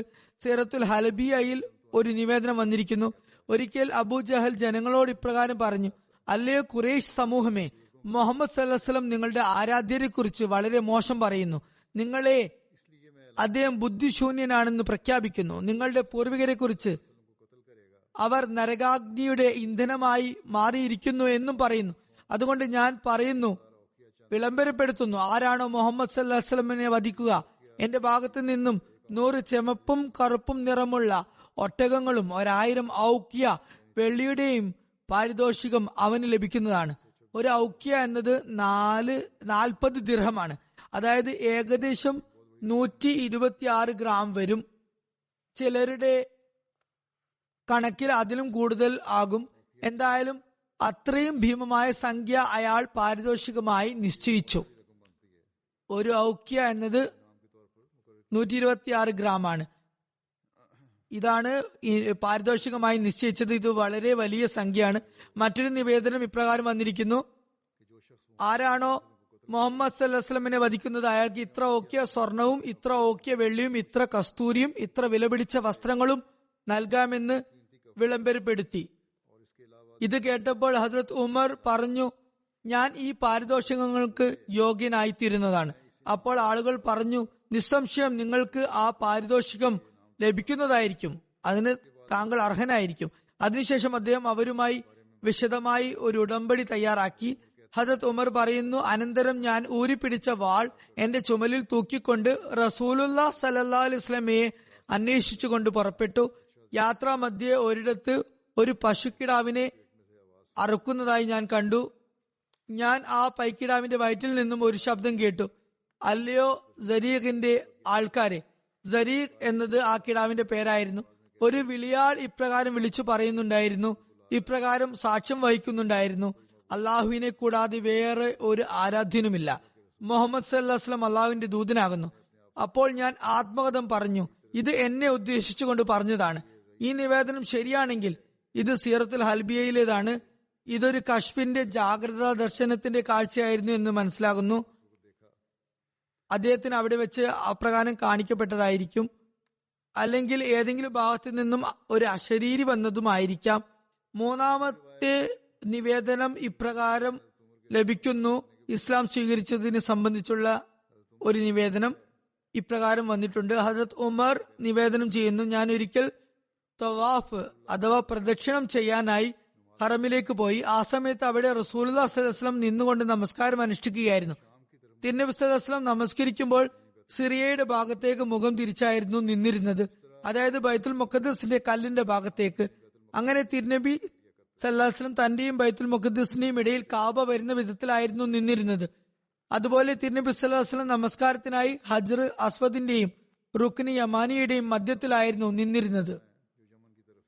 റുക്നി യമാനി എന്നത് യമന്റെ ഭാഗത്തേക്കുള്ള കാബയുടെ തെക്ക് കിഴക്ക് മൂലയാണ്. കാരണം അങ്ങനെയല്ലാതെ ബൈത്തുൽ മുഖദ്ദസിനെ അഭിമുഖീകരിക്കാൻ സാധിക്കുമായിരുന്നില്ല. ഹദ്രത്ത് ഉമർ പറയുന്നു: ഞാൻ മുഹമ്മദ് റസൂലുള്ളാഹി സ്വല്ലല്ലാഹു അലൈഹി വസല്ലമയെ കണ്ടപ്പോൾ ഇപ്രകാരം ആലോചിച്ചു: ഇന്നത്തെ രാത്രി ഞാൻ മുഹമ്മദ് സല്ലല്ലാഹു അലൈഹി വസല്ലമിന്റെ വചനങ്ങൾ കേൾക്കുന്നതാണ്, തിരുനബി എന്താണ് പറയുന്നതെന്ന് അറിയാൻ വേണ്ടി. എന്നാൽ പിന്നെ ചിന്തിച്ചു, അത് കേൾക്കാനായി ഞാൻ തിരുനബിയുടെ അടുത്തേക്ക് പോയാൽ ഞാൻ തിരുനബിയെ ജാഗ്രതപ്പെടുത്തുന്നതായിരിക്കും. അതുകൊണ്ട് ഞാൻ ഹജ്ർ അസ്വദിന്റെ ഭാഗത്തുകൂടെ പോയി കാബാലയത്തിന്റെ പുതപ്പിന് പിറകിൽ മറഞ്ഞു നിന്നുകൊണ്ട് പതിയെ നടന്ന് മുന്നോട്ടേക്ക് വന്നു. റസൂലുള്ളാഹി സ്വല്ലല്ലാഹു അലൈഹി വസല്ലം നമസ്കാരത്തിൽ മുഴുകിയിരിക്കുകയായിരുന്നു. റസൂലുള്ളാഹി സ്വല്ലല്ലാഹു അലൈഹി വസല്ലം സൂറ അർ റഹ്മാൻ പാരായണം ചെയ്യുകയായിരുന്നു. ഞാൻ റസൂലുള്ളാഹി സ്വല്ലല്ലാഹു അലൈഹി വസല്ലമയുടെ നേരെ മുമ്പിലെത്തി തിരുനബി സല്ലല്ലാഹു അലൈഹി വസല്ലം മുഖം തിരിച്ച ഭാഗത്തായി നിന്നു. എന്റെയും റസൂലുള്ളാഹി സ്വല്ലല്ലാഹു അലൈഹി വസല്ലമിന്റെയും ഇടയിൽ കാബയുടെ പുതപ്പല്ലാതെ ഒന്നും ഉണ്ടായിരുന്നില്ല. ഞാൻ വിശുദ്ധ ഖുർആൻ ശ്രവിച്ചപ്പോൾ എന്റെ മനസ്സ് അലിഞ്ഞുപോയി. ഞാൻ പൊടുന്നനെ കരഞ്ഞു. ഇസ്ലാം അങ്ങനെ എന്റെ അന്തരംഗത്തിൽ പ്രവേശിച്ചു. ഞാൻ അതേപടി അവിടെ നിലകൊണ്ടു. റസൂലുള്ളാഹി സ്വല്ലല്ലാഹു അലൈഹി വസല്ലം നമസ്കാരം പൂർത്തിയാക്കുന്നതുവരെ നിന്നു. അവിടെ നിന്നും തിരുനബി മടങ്ങി പോകുകയായിരുന്നു. അപ്പോൾ ഞാൻ തിരുനബിയുടെ പിറകെ തന്നെ നടക്കാൻ തുടങ്ങി. റസൂലുള്ളാഹി സ്വല്ലല്ലാഹു അലൈഹി വസല്ലം എന്റെ കാലടി ശബ്ദം കേട്ടപ്പോൾ എന്നെ തിരിച്ചറിഞ്ഞു. ഞാൻ തിരുനബി സല്ലല്ലാഹു അലൈഹി വസല്ലമയെ പ്രയാസപ്പെടുത്താനാണ് പിറകെ കൂടിയതെന്ന് തിരുനബി സല്ലല്ലാഹു അലൈഹി വസല്ലം കരുതി. എന്നെ ശകാരിച്ചുകൊണ്ട് പറഞ്ഞു, അല്ലയോ ഇബ്നു ഖത്താബ്, ഇത്രയും വൈകി രാത്രി നീ എന്തുദ്ദേശത്തോടെയാണ് വന്നത്? ഞാൻ പറഞ്ഞു, ഞാൻ അള്ളാഹുവിലും അവന്റെ ദൂതരിലും അങ്ങേക്കിറങ്ങിയ ഗ്രന്ഥത്തിലും ഈമാൻ കൈക്കൊള്ളാൻ വേണ്ടി വന്നതാണ്. നാലാമതൊരു നിവേദനം ഇപ്രകാരം വന്നിട്ടുണ്ട്. ഹദ്രത്ത് ഉമർ റളിയല്ലാഹു അൻഹു പറയുന്നു, ഒരു രാത്രി എന്റെ സഹോദരിക്ക് പ്രസവ വേദന വന്നു. അപ്പോൾ ഞാൻ ദുആ ചെയ്യാനായി വീട്ടിൽ നിന്നും ഇറങ്ങി പുറപ്പെട്ടു. കാബയുടെ പുതപ്പിൽ ദുആ ചെയ്യാനായി ചുറ്റിപ്പിടിച്ചു. ആ സമയത്ത് റസൂലുള്ളാഹി സ്വല്ലല്ലാഹു അലൈഹി വസല്ലം ആഗതരായി. ഹജ്ർ അസ്വദിന്റെ അടുത്ത് അള്ളാഹു ആഗ്രഹിച്ചത്ര തിരുനബി സല്ലല്ലാഹു അലൈഹി വസല്ലം നമസ്കാരം അനുഷ്ഠിച്ചു. എന്നിട്ട് തിരികെ പോയി. അപ്പോൾ ഞാൻ മുമ്പൊരിക്കലും കേൾക്കാത്ത വചനങ്ങൾ കേൾക്കുകയുണ്ടായി. റസൂലുള്ളാഹി സ്വല്ലല്ലാഹു അലൈഹി വസല്ലം അവിടെ നിന്നും മടങ്ങി പോകുമ്പോൾ തിരുനബി സല്ലല്ലാഹു അലൈഹി വസല്ലമയെ ഞാൻ പിന്തുടരാൻ തുടങ്ങി. തിരുനബി സല്ലല്ലാഹു അലൈഹി വസല്ലം ചോദിച്ചു, ആരാണ് അവിടെ? ഞാൻ പറഞ്ഞു, ഉമറാണ്. തിരുനബി സല്ലല്ലാഹു അലൈഹി വസല്ലം പറഞ്ഞു, അല്ലയോ ഉമർ, നിങ്ങൾ എന്നെ രാത്രിയും വെറുതെ വിടുന്നില്ല, പകലും വെറുതെ വിടുന്നില്ല. ഇത് കേട്ടപ്പോൾ തിരുനബി സല്ലല്ലാഹു അലൈഹി വസല്ലം എനിക്കെതിരെ ശാപപ്രാർത്ഥന നടത്തുമോ എന്ന് ഞാൻ ഭയന്നു. അതുകൊണ്ട് ഞാൻ ഉടൻ തന്നെ പറഞ്ഞു, അഷ്ഹദു അല്ലാ ഇലാഹ ഇല്ലല്ലാഹ് വ അന്നക റസൂലുള്ളാഹ്, അതായത് ഞാൻ അള്ളാഹു അല്ലാതെ മറ്റൊരു ആരാധ്യനുമില്ലെന്നും താങ്കൾ അള്ളാഹുവിന്റെ ദൂതനാണെന്നും സാക്ഷ്യം വഹിക്കുന്നു. അപ്പോൾ റസൂലുള്ളാഹി സ്വല്ലല്ലാഹു അലൈഹി വസല്ലം പറഞ്ഞു, അല്ലയോ ഉമർ, താങ്കൾ താങ്കളുടെ ഇസ്ലാമിനെ മറച്ചു വയ്ക്കാൻ ഉദ്ദേശിക്കുന്നുവോ? അപ്പോൾ ഞാൻ പറഞ്ഞു, ഇല്ല, താങ്കളെ സത്യമതത്തോടെ അയച്ചവനെ കൊണ്ട് സത്യം, ഞാൻ എന്റെ ഇസ്ലാമിനെയും മുമ്പ് എന്റെ ശിർക്കിനെ വിളംബരപ്പെടുത്തി അതേപോലെ തന്നെ വിളംബരപ്പെടുത്തുന്നതാണ്, മറ്റുള്ളവരുടെ മുന്നിൽ പ്രകടമാക്കുന്നതാണ്. അത് കേട്ടപ്പോൾ റസൂലുള്ളാഹി സ്വല്ലല്ലാഹു അലൈഹി വസല്ലം അള്ളാഹുവിനെ സ്തുതിച്ചു. എന്നിട്ട് ഇപ്രകാരം പറഞ്ഞു, അല്ലയോ ഉമർ, അള്ളാഹു താങ്കളെ സന്മാർഗത്തിൽ നിലനിർത്തട്ടെ. അതിനുശേഷം എന്റെ നെഞ്ചിൽ കൈ തടവിക്കൊണ്ട് എനിക്ക് സ്ഥൈര്യം ലഭിക്കാനായി ദുആ ചെയ്തു. അങ്ങനെ അദ്ദേഹം റസൂലുള്ളാഹി സ്വല്ലല്ലാഹു അലൈഹി വസല്ലമിന്റെ അടുത്ത് നിന്നും പോയി. റസൂലുള്ളാഹി സ്വന്തം വീട്ടിലേക്കും തിരിച്ചു പോയി. ഇസ്ലാം സ്വീകരിക്കുന്നതുമായി ബന്ധപ്പെട്ട അഞ്ചാമത്തെയും സുപ്രസിദ്ധവുമായ നിവേദനം ഇപ്രകാരമാണ്. ഇതേക്കുറിച്ച് മുമ്പും ഞാൻ വിശദീകരിച്ചതാണ്. അത് ഇപ്രകാരമാണ്. ഹദ്രത്ത് അനസ് ബിൻ മാലിക് നിവേദനം ചെയ്യുന്നു, ഒരു ദിവസം ഹദ്രത്ത് ഉമർ വാളുമൂരി പിടിച്ച് ഇറങ്ങി പുറപ്പെട്ടു. വഴിയിൽ വെച്ച് ബനു സുഹറയിലെ ഒരാളെ അദ്ദേഹം കണ്ടു. അയാൾ അദ്ദേഹത്തോട് ചോദിച്ചു, അല്ലയോ ഉമർ, എങ്ങോട്ടേക്കാണ് പോകുന്നത്? മുഹമ്മദ് സല്ലല്ലാഹു അലൈഹി വസല്ലമയെ വധിക്കാനാണ് പോകുന്നതെന്ന് മറുപടി നൽകി.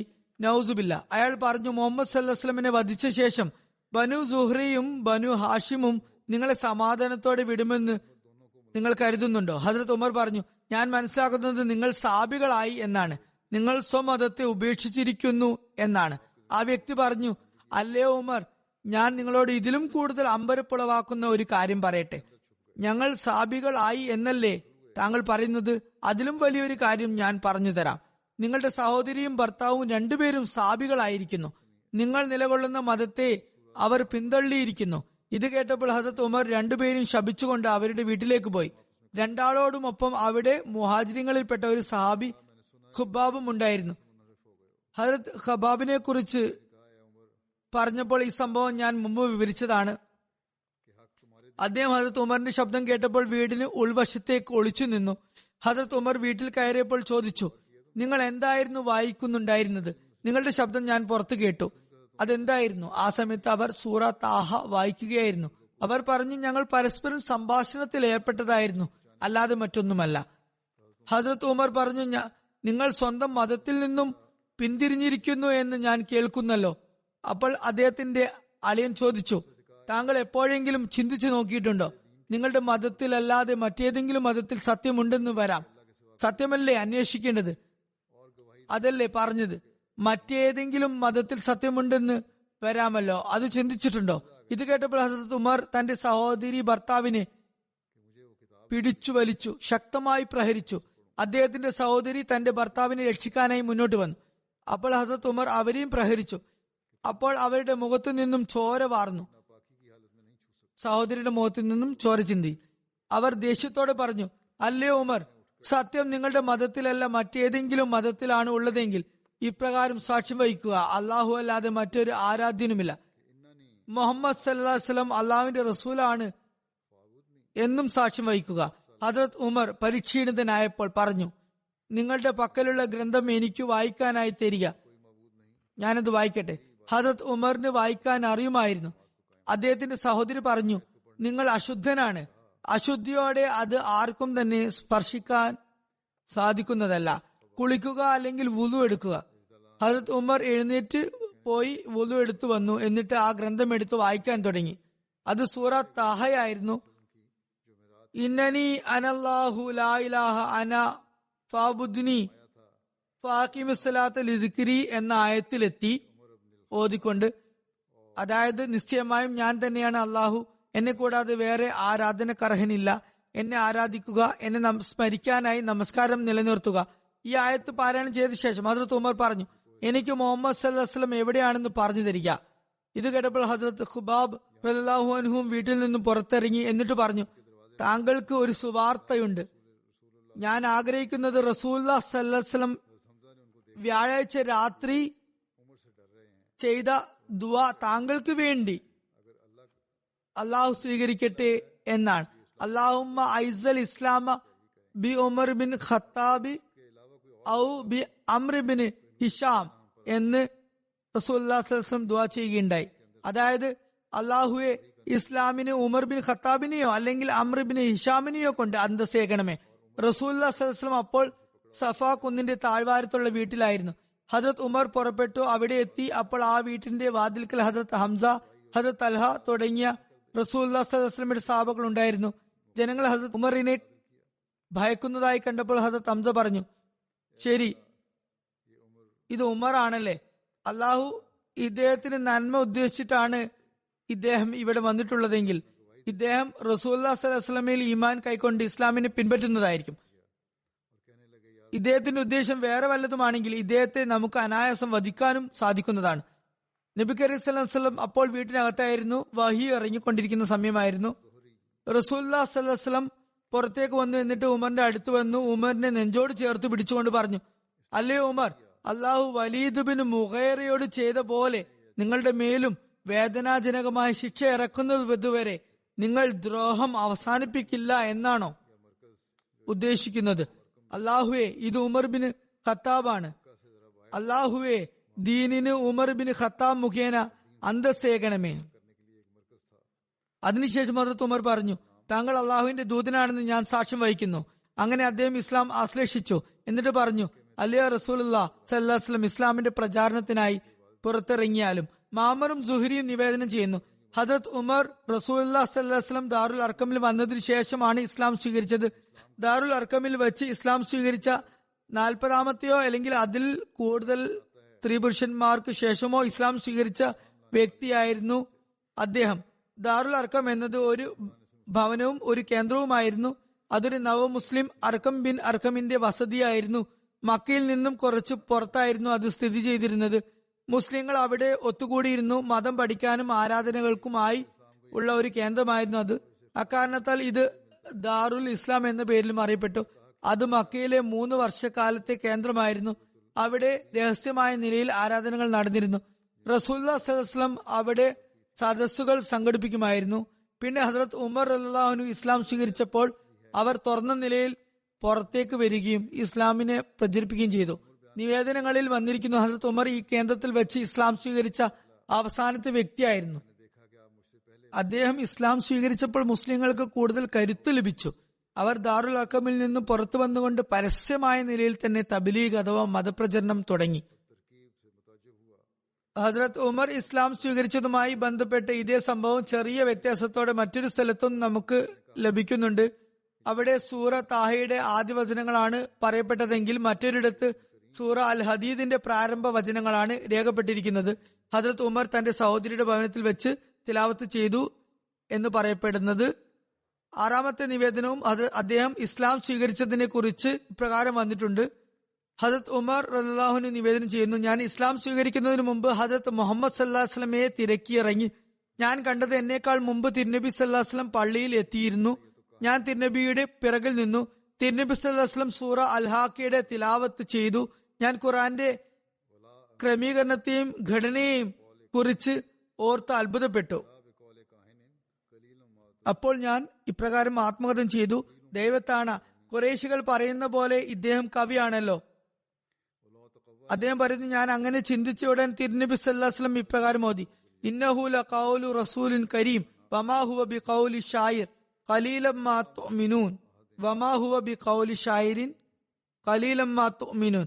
അതായത് നിശ്ചയമായും ഇത് ആദരണീയനായ ദൂതൻ കൊണ്ടുവന്ന വജസ്സുകളാണ്. ഇത് ഏതെങ്കിലും കവിയുടെ വാക്കുകളല്ല. നിങ്ങളിൽ വളരെ കുറച്ചു പേർ മാത്രമേ വിശ്വസിക്കുന്നുള്ളൂ. ഹദരത്ത് ഉമർ പറഞ്ഞു, അപ്പോൾ ഞാൻ പറഞ്ഞു, ഇദ്ദേഹം ജോത്സ്യനാണ്, മായാജാലക്കാരനാണ്. അപ്പോൾ റസൂലുള്ളാഹി സ്വല്ലല്ലാഹു അലൈഹി വസല്ലം ഇപ്രകാരം ഓതി, വലാ ബി ഖൗലി കാഹിനിൻ ഖലീലം മാ തദക്കറൂൻ തൻസീലും മിർ റബ്ബിൽ ആലമീൻ വലോ തഖവല അലൈനാ ബഅദൽ അഖാബീൽ ലാ അഖദ്നാ മിൻഹു ബിൽ യമീൻ ثم لقطعنا منه الوتين فما منكم من أحد عنه حاجزين. അങ്ങനെ ഓതി ഈ സൂറത്തിന്റെ അന്ത്യഭാഗം വരെ തിരുനബി സല്ലല്ലാഹു അലൈഹി വസല്ലം പാരായണം ചെയ്തു. അതിന്റെ തർജ്ജമ ഇപ്രകാരമാണ്, ഇതൊരു ജോത്സ്യന്റെ വാക്കുമല്ല, നിങ്ങൾ വളരെ കുറച്ചു മാത്രമേ ഉപദേശം കരസ്ഥമാക്കുന്നുള്ളൂ. ഇത് സർവ്വലോക പരിപാലകനിൽ നിന്നും അവതരിക്കപ്പെട്ടതാണ്. അദ്ദേഹം നമ്മുടെ മേൽ ചില വാക്കുകൾ കെട്ടിച്ചമച്ചിരുന്നെങ്കിൽ നാം അദ്ദേഹത്തെ വലതു കൈകൊണ്ട് പിടികൂടുമായിരുന്നു. എന്നിട്ട് അദ്ദേഹത്തിന്റെ ജീവനാടി നാം അറുത്തു കളയുമായിരുന്നു. അപ്പോൾ അതിനെ തടയുന്നവരാരും നിങ്ങളിൽ ഉണ്ടാകുമായിരുന്നില്ല. ഹസരത്ത് ഉമർ പറയുന്നു, അപ്പോൾ തൊട്ട് ഇസ്ലാം എന്റെ ഹൃദയത്തിൽ രൂഢമൂലമായി. ഇസ്ലാമിനോട് എനിക്ക് അനുരക്തി ഉണ്ടായി. ഇതിന് ഉപോത്ബലകമായ മറ്റൊരു നിവേദനവും ലഭിക്കുന്നുണ്ട്. ബുഖാരിയിലുള്ളതാണത്. ഹസരത്ത് അബ്ദുല്ല ബിൻ ഉമർ നിവേദനം ചെയ്യുന്നു, ഞാൻ പലപ്പോഴും ഹസരത്ത് ഉമറിനെ പല കാര്യങ്ങളെ കുറിച്ചും ഇപ്രകാരം പറയുന്നതായി കേട്ടിട്ടുണ്ട്. അതായത്, ഞാൻ കരുതുന്നത് ഇത് ഇങ്ങനെയാണെങ്കിൽ അങ്ങനെയാകാം എന്നൊക്കെ അദ്ദേഹം ഊഹിക്കുമായിരുന്നു. ഒരിക്കൽ അദ്ദേഹം ഒരിടത്ത് ഇരിക്കുകയായിരുന്നു. ഒരു സുന്ദരനായ വ്യക്തി അതിലൂടെ കടന്നുപോയി. അപ്പോൾ ഹസരത്ത് ഉമർ പറഞ്ഞു, ചിലപ്പോൾ എന്റെ ഊഹം തെറ്റുമാകാം. ഞാൻ കരുതുന്നത് ഈ വ്യക്തി ജാഹിലിയ മതത്തിൽ തന്നെ ആയിരിക്കും, അല്ലെങ്കിൽ അവരുടെ ജ്യോത്സ്യനായിരിക്കും എന്നാണ്. ആ വ്യക്തിയെ എന്റെ അടുത്ത് കൊണ്ടുവരിക എന്ന് നിർദ്ദേശിച്ചു. അയാളെ അദ്ദേഹത്തിന് മുമ്പാകെ കൊണ്ടുവരപ്പെട്ടു. അതേ കാര്യം അദ്ദേഹം അയാളോടും പറഞ്ഞു. ആ വ്യക്തി പറഞ്ഞു, ഇന്നത്തെ പോലൊരു ദിനം ഞാൻ ഇതുവരെ കണ്ടിട്ടില്ല. അതായത്, ഇന്ന് ഒരു മുസ്ലിമിനെ ഇപ്രകാരമാണ് സ്വാഗതം ചെയ്തിട്ടുള്ളത്. അദ്ദേഹം മുസ്ലിം ആയതായിരുന്നു. ഹദരത്ത് ഉമർ പറഞ്ഞു, ഞാൻ ആണയിട്ട് പറയുകയാണ്, നിങ്ങൾ എന്നോട് ഇതേക്കുറിച്ച് പറഞ്ഞു തരിക. അയാൾ പറഞ്ഞു, ഞാൻ ജാഹിലിയ കാലഘട്ടത്തിൽ അവരുടെ ജോത്സ്യനായിരുന്നു. ഹദരത്ത് ഉമർ പറഞ്ഞു, നിങ്ങളുടെ പക്കൽ നിങ്ങളുടെ കൂട്ടത്തിലുള്ള ജിന്നി, അതായത് ജിന്ന് കൂടിയ സ്ത്രീ ഏതെങ്കിലും അതിവിചിത്രമായ കാര്യം വന്നു പറഞ്ഞിട്ടുണ്ടായിരുന്നോ? അയാൾ ജോത്സ്യനായിരുന്നു, മായാജാലക്കാരനായിരുന്നു. ഏതെങ്കിലും ജിന്നി അഥവാ ജിന്നുമ്മ അതിവിചിത്രമായ സംഗതി താങ്കളോട് പറഞ്ഞിട്ടുണ്ടോ എന്ന് ചോദിച്ചു. അയാൾ പറഞ്ഞു, ഒരിക്കൽ ഞാൻ മാർക്കറ്റിലായിരുന്നു. അപ്പോൾ ഒരു ജിന്നുമ്മ വന്നു. അവർ വളരെ അസ്വസ്ഥയായിരുന്നു. അവർ എന്നോട് ചോദിച്ചു, താങ്കൾ ജിന്നുകളെ കണ്ടിട്ടില്ലേ എന്ന് ചോദിച്ചു. അവരുടെ പ്രയാസവും അമ്പരപ്പും ഇതുവരെ കണ്ടിട്ടില്ലേ? അവരുടെ ഒട്ടകങ്ങളെയും അവയ്ക്കുള്ള ഇരിപ്പിടങ്ങളെയും അവർ കണ്ടുമുട്ടുന്നത് കണ്ടിട്ടില്ലേ? ഹദരത്ത് ഉമർ പറഞ്ഞു, നിങ്ങൾ സത്യമാണ് പറഞ്ഞത്. ഒരിക്കൽ ഞാൻ അവരുടെ വിഗ്രഹങ്ങളുടെ അടുത്ത് കിടക്കുകയായിരുന്നു. അപ്പോൾ ഒരാൾ ഒരു പൈക്കിടാവിനെ കൊണ്ടുവന്നു. അതിനെ അയാൾ അറുത്തു. അപ്പോൾ ഒരു വിളിയാൾ ഉറക്കെ വിളിച്ചു പറഞ്ഞു, ഞാൻ അതിലും ഉച്ചത്തിൽ അലർന്നതായി ആരെയും അതുവരെ കണ്ടിട്ടില്ല. അയാൾ പറയുന്നുണ്ടായിരുന്നു, അല്ലയോ അതിരു കടന്ന ശത്രുവേ, ഒരു മഹത്തരവും ശുഭകരവുമായ കാര്യം ഞാൻ കേൾപ്പിക്കാം. ഒരു സുഭാഷകനായ നല്ല നിലയിൽ കാര്യങ്ങൾ അവതരിപ്പിക്കുന്ന വ്യക്തിയുണ്ട്. അയാൾ പറയുന്നു, ലാ ഇലാഹ ഇല്ലല്ലാ, അതായത് നീ അല്ലാതെ ആരാധനക്കർഹൻ മറ്റാരുമില്ല. അപ്പോൾ ജനങ്ങൾ അവിടെ നിന്നും പോയി. അപ്പോൾ ഞാൻ പറഞ്ഞു, ഇതിനു പിന്നിൽ ആരാണെന്ന് അറിയാതെ കണ്ട് ഞാൻ ഇവിടം വിടുകയില്ല. വീണ്ടും ഇങ്ങനെ കേൾക്കുമാറായി, അല്ലയോ അതിരു കടന്ന ശത്രുവേ, ഒരു മഹത്തരവും ശുഭകരവുമായ കാര്യമുണ്ട്. ഒരു സുഭാഷകനായ വ്യക്തിയുണ്ട്. അയാൾ പറയുന്നു, ലാ ഇലാഹ ഇല്ലല്ലാ, അതായത് നീയല്ലാതെ മറ്റൊരു ആരാധനക്കർഹനില്ല. അപ്പോൾ ഞാനും എഴുന്നേറ്റു. അധികം താമസിയാതെ അതൊരു പ്രവാചകനാണെന്ന് പറയപ്പെടാൻ തുടങ്ങി. ബുഖാരിയുടെ ചില പ്രതികളിൽ ലാ ഇലാഹ ഇല്ലല്ലാ എന്നതിന് പകരം ലാ ഇലാഹ ഇല്ല അൻത എന്നും രേഖപ്പെട്ടിട്ടുണ്ട്. ഇതായിരുന്നു നിവേദനം, ബുഖാരിയുടെ നിവേദനമായിരുന്നു. എന്തായാലും ഹദ്രത്ത് ഉമർ ഇസ്ലാം സ്വീകരിച്ചത് സംബന്ധിച്ച് ചരിത്രത്തിന്റെയും ജീവചരിത്രത്തിന്റെയും ഗ്രന്ഥങ്ങളിൽ വ്യത്യസ്തമായ നിവേദനങ്ങൾ ലഭിക്കുന്നുണ്ട്. അവയിൽ മിക്കതിലുമുള്ളത് ഈ നിവേദനമാണ്. അതായത് ഹദ്രത്ത് ഉമർ റളിയല്ലാഹു അൻഹു റസൂലുള്ളാഹി സ്വല്ലല്ലാഹു അലൈഹി വസല്ലമയെ വധിക്കാനായി നൗസുബില്ല വാളുമൂരി പിടിച്ച് ഇറങ്ങി. വഴിയിൽ ഒരാൾ പറഞ്ഞു, ആദ്യം സ്വന്തം വീട്ടിലെ കാര്യം അന്വേഷിക്കുക. സഹോദരിയുടെയും ഭർത്താവിന്റെയും വീട്ടിലേക്ക് പോയി. ഈ നിവേദനമാണ് മിക്കതിലും ഉള്ളത്. ഇതാണ് കൂടുതൽ അംഗീകരിക്കപ്പെട്ടതും ആധികാരികവും. ഞാൻ വിവരിച്ചു. പല നിവേദനങ്ങളും ഉണ്ടെങ്കിൽ കൂടി എന്തായാലും ഞാനിവിടെ അവതരിപ്പിച്ച നിവേദനങ്ങളുടെ കൃത്യതയെക്കുറിച്ച് ഒരുപാട് ചരിത്രകാരന്മാർ വലിയ തോതിൽ ചർച്ചയും ചെയ്തിട്ടുണ്ട്. അതായത് ഒരുപാട് നിവേദനങ്ങളിൽ ഏതാണ് കൃത്യം എന്നുള്ള ഒരുപാട് ചർച്ചകൾ നടന്നിട്ടുണ്ട്.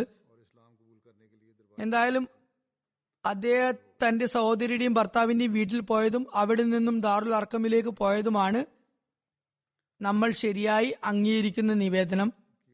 അല്ലെങ്കിൽ ഇങ്ങനെയും പറയാം, അതിന് സാധ്യതയുമുണ്ട്. ഹദ്രത്ത് ഉമർ ഇസ്ലാം സ്വീകരിച്ചതിനെ കുറിച്ച് പറയപ്പെട്ട എല്ലാ നിവേദനങ്ങളും തന്നെ യഥാസ്ഥാനത്ത് ശരിയാണെന്നും വരാം. അതിൽ നിന്ന് മനസ്സിലാകുന്നത് വ്യത്യസ്ത സന്ദർഭങ്ങളിൽ ഹദ്രത്ത് ഉമറിന്റെ ഹൃദയത്തിലെ പരിവർത്തനങ്ങൾ ആണ് ഇവിടെ സൂചിപ്പിക്കുന്നത്. അതായത് മാനസാന്തരം സംഭവിച്ചെങ്കിലും അവസാനത്തെ ചുവടുവെപ്പ് ഒരു തീരുമാനത്തിലെത്താൻ കഴിയാതെ വന്നു എന്നും വരാം. അദ്ദേഹം തന്റെ സഹോദരിയുടെയും ഭർത്താവിന്റെയും വീട്ടിൽ വെച്ച് ഖുർആൻ പാരായണം ശ്രവിച്ചതു തന്നെയായിരിക്കും അവസാനത്തെ സംഭവം. അവിടെ നിന്നും ഇസ്ലാം സ്വീകരിക്കാനായി പ്രവാചക സമക്ഷം ഹാജരായതാകാം. എന്തായാലും അള്ളാഹുവിനാണ് കാര്യങ്ങൾ കൃത്യമായി അറിയുക. നിജസ്ഥിതി അറിയുന്നവൻ അവനാണ്. ഹദ്രത്ത് ഉമറിന് അപ്പോൾ 33 വയസ്സായിരുന്നു. അദ്ദേഹം തന്റെ ഗോത്രമായ ബനു അദിയുടെ പ്രമാണിയായിരുന്നു. ഖുറേശികളുടെ അംബാസഡർ പദവി അലങ്കരിച്ചിരുന്ന വ്യക്തിയായിരുന്നു ഇസ്ലാം സ്വീകരിച്ചിരിക്കുന്നതിന് മുമ്പ് വരെ. എന്തായാലും അദ്ദേഹം വളരെ ധൈര്യവാനും പ്രഭാവശാലിയും തന്റേടിയുമായിരുന്നു. അദ്ദേഹം ഇസ്ലാം മതം ആശ്ലേഷിച്ചപ്പോൾ മുസ്ലിങ്ങൾ വളരെ ശക്തി ആർജിച്ചു. അവർ ദാറുൽ അർക്കമിൽ നിന്ന് പുറത്തിറങ്ങി പരസ്യമായി മസ്ജിദ് ഹറാമിൽ നമസ്കാരം അനുഷ്ഠിക്കാൻ തുടങ്ങി. ഹദ്രത്ത് ഉമർ ദാറുൽ അർക്കമിൽ ഇസ്ലാം സ്വീകരിച്ച അവസാനത്തെ സ്വഹാബിയായിരുന്നു. ഇത് നുബുവത്തിന് ശേഷമുള്ള 6-ാം വർഷത്തിന്റെ അവസാന മാസത്തെ സംഭവമാണ്.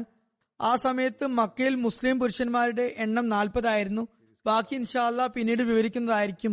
ഇപ്പോൾ ഞാൻ ചില പരേതരെ കുറിച്ച് അനുസ്മരിക്കുന്നതായിരിക്കും. ശേഷം അവരുടെ ജനാസ നമസ്കരിപ്പിക്കുന്നതാണ്.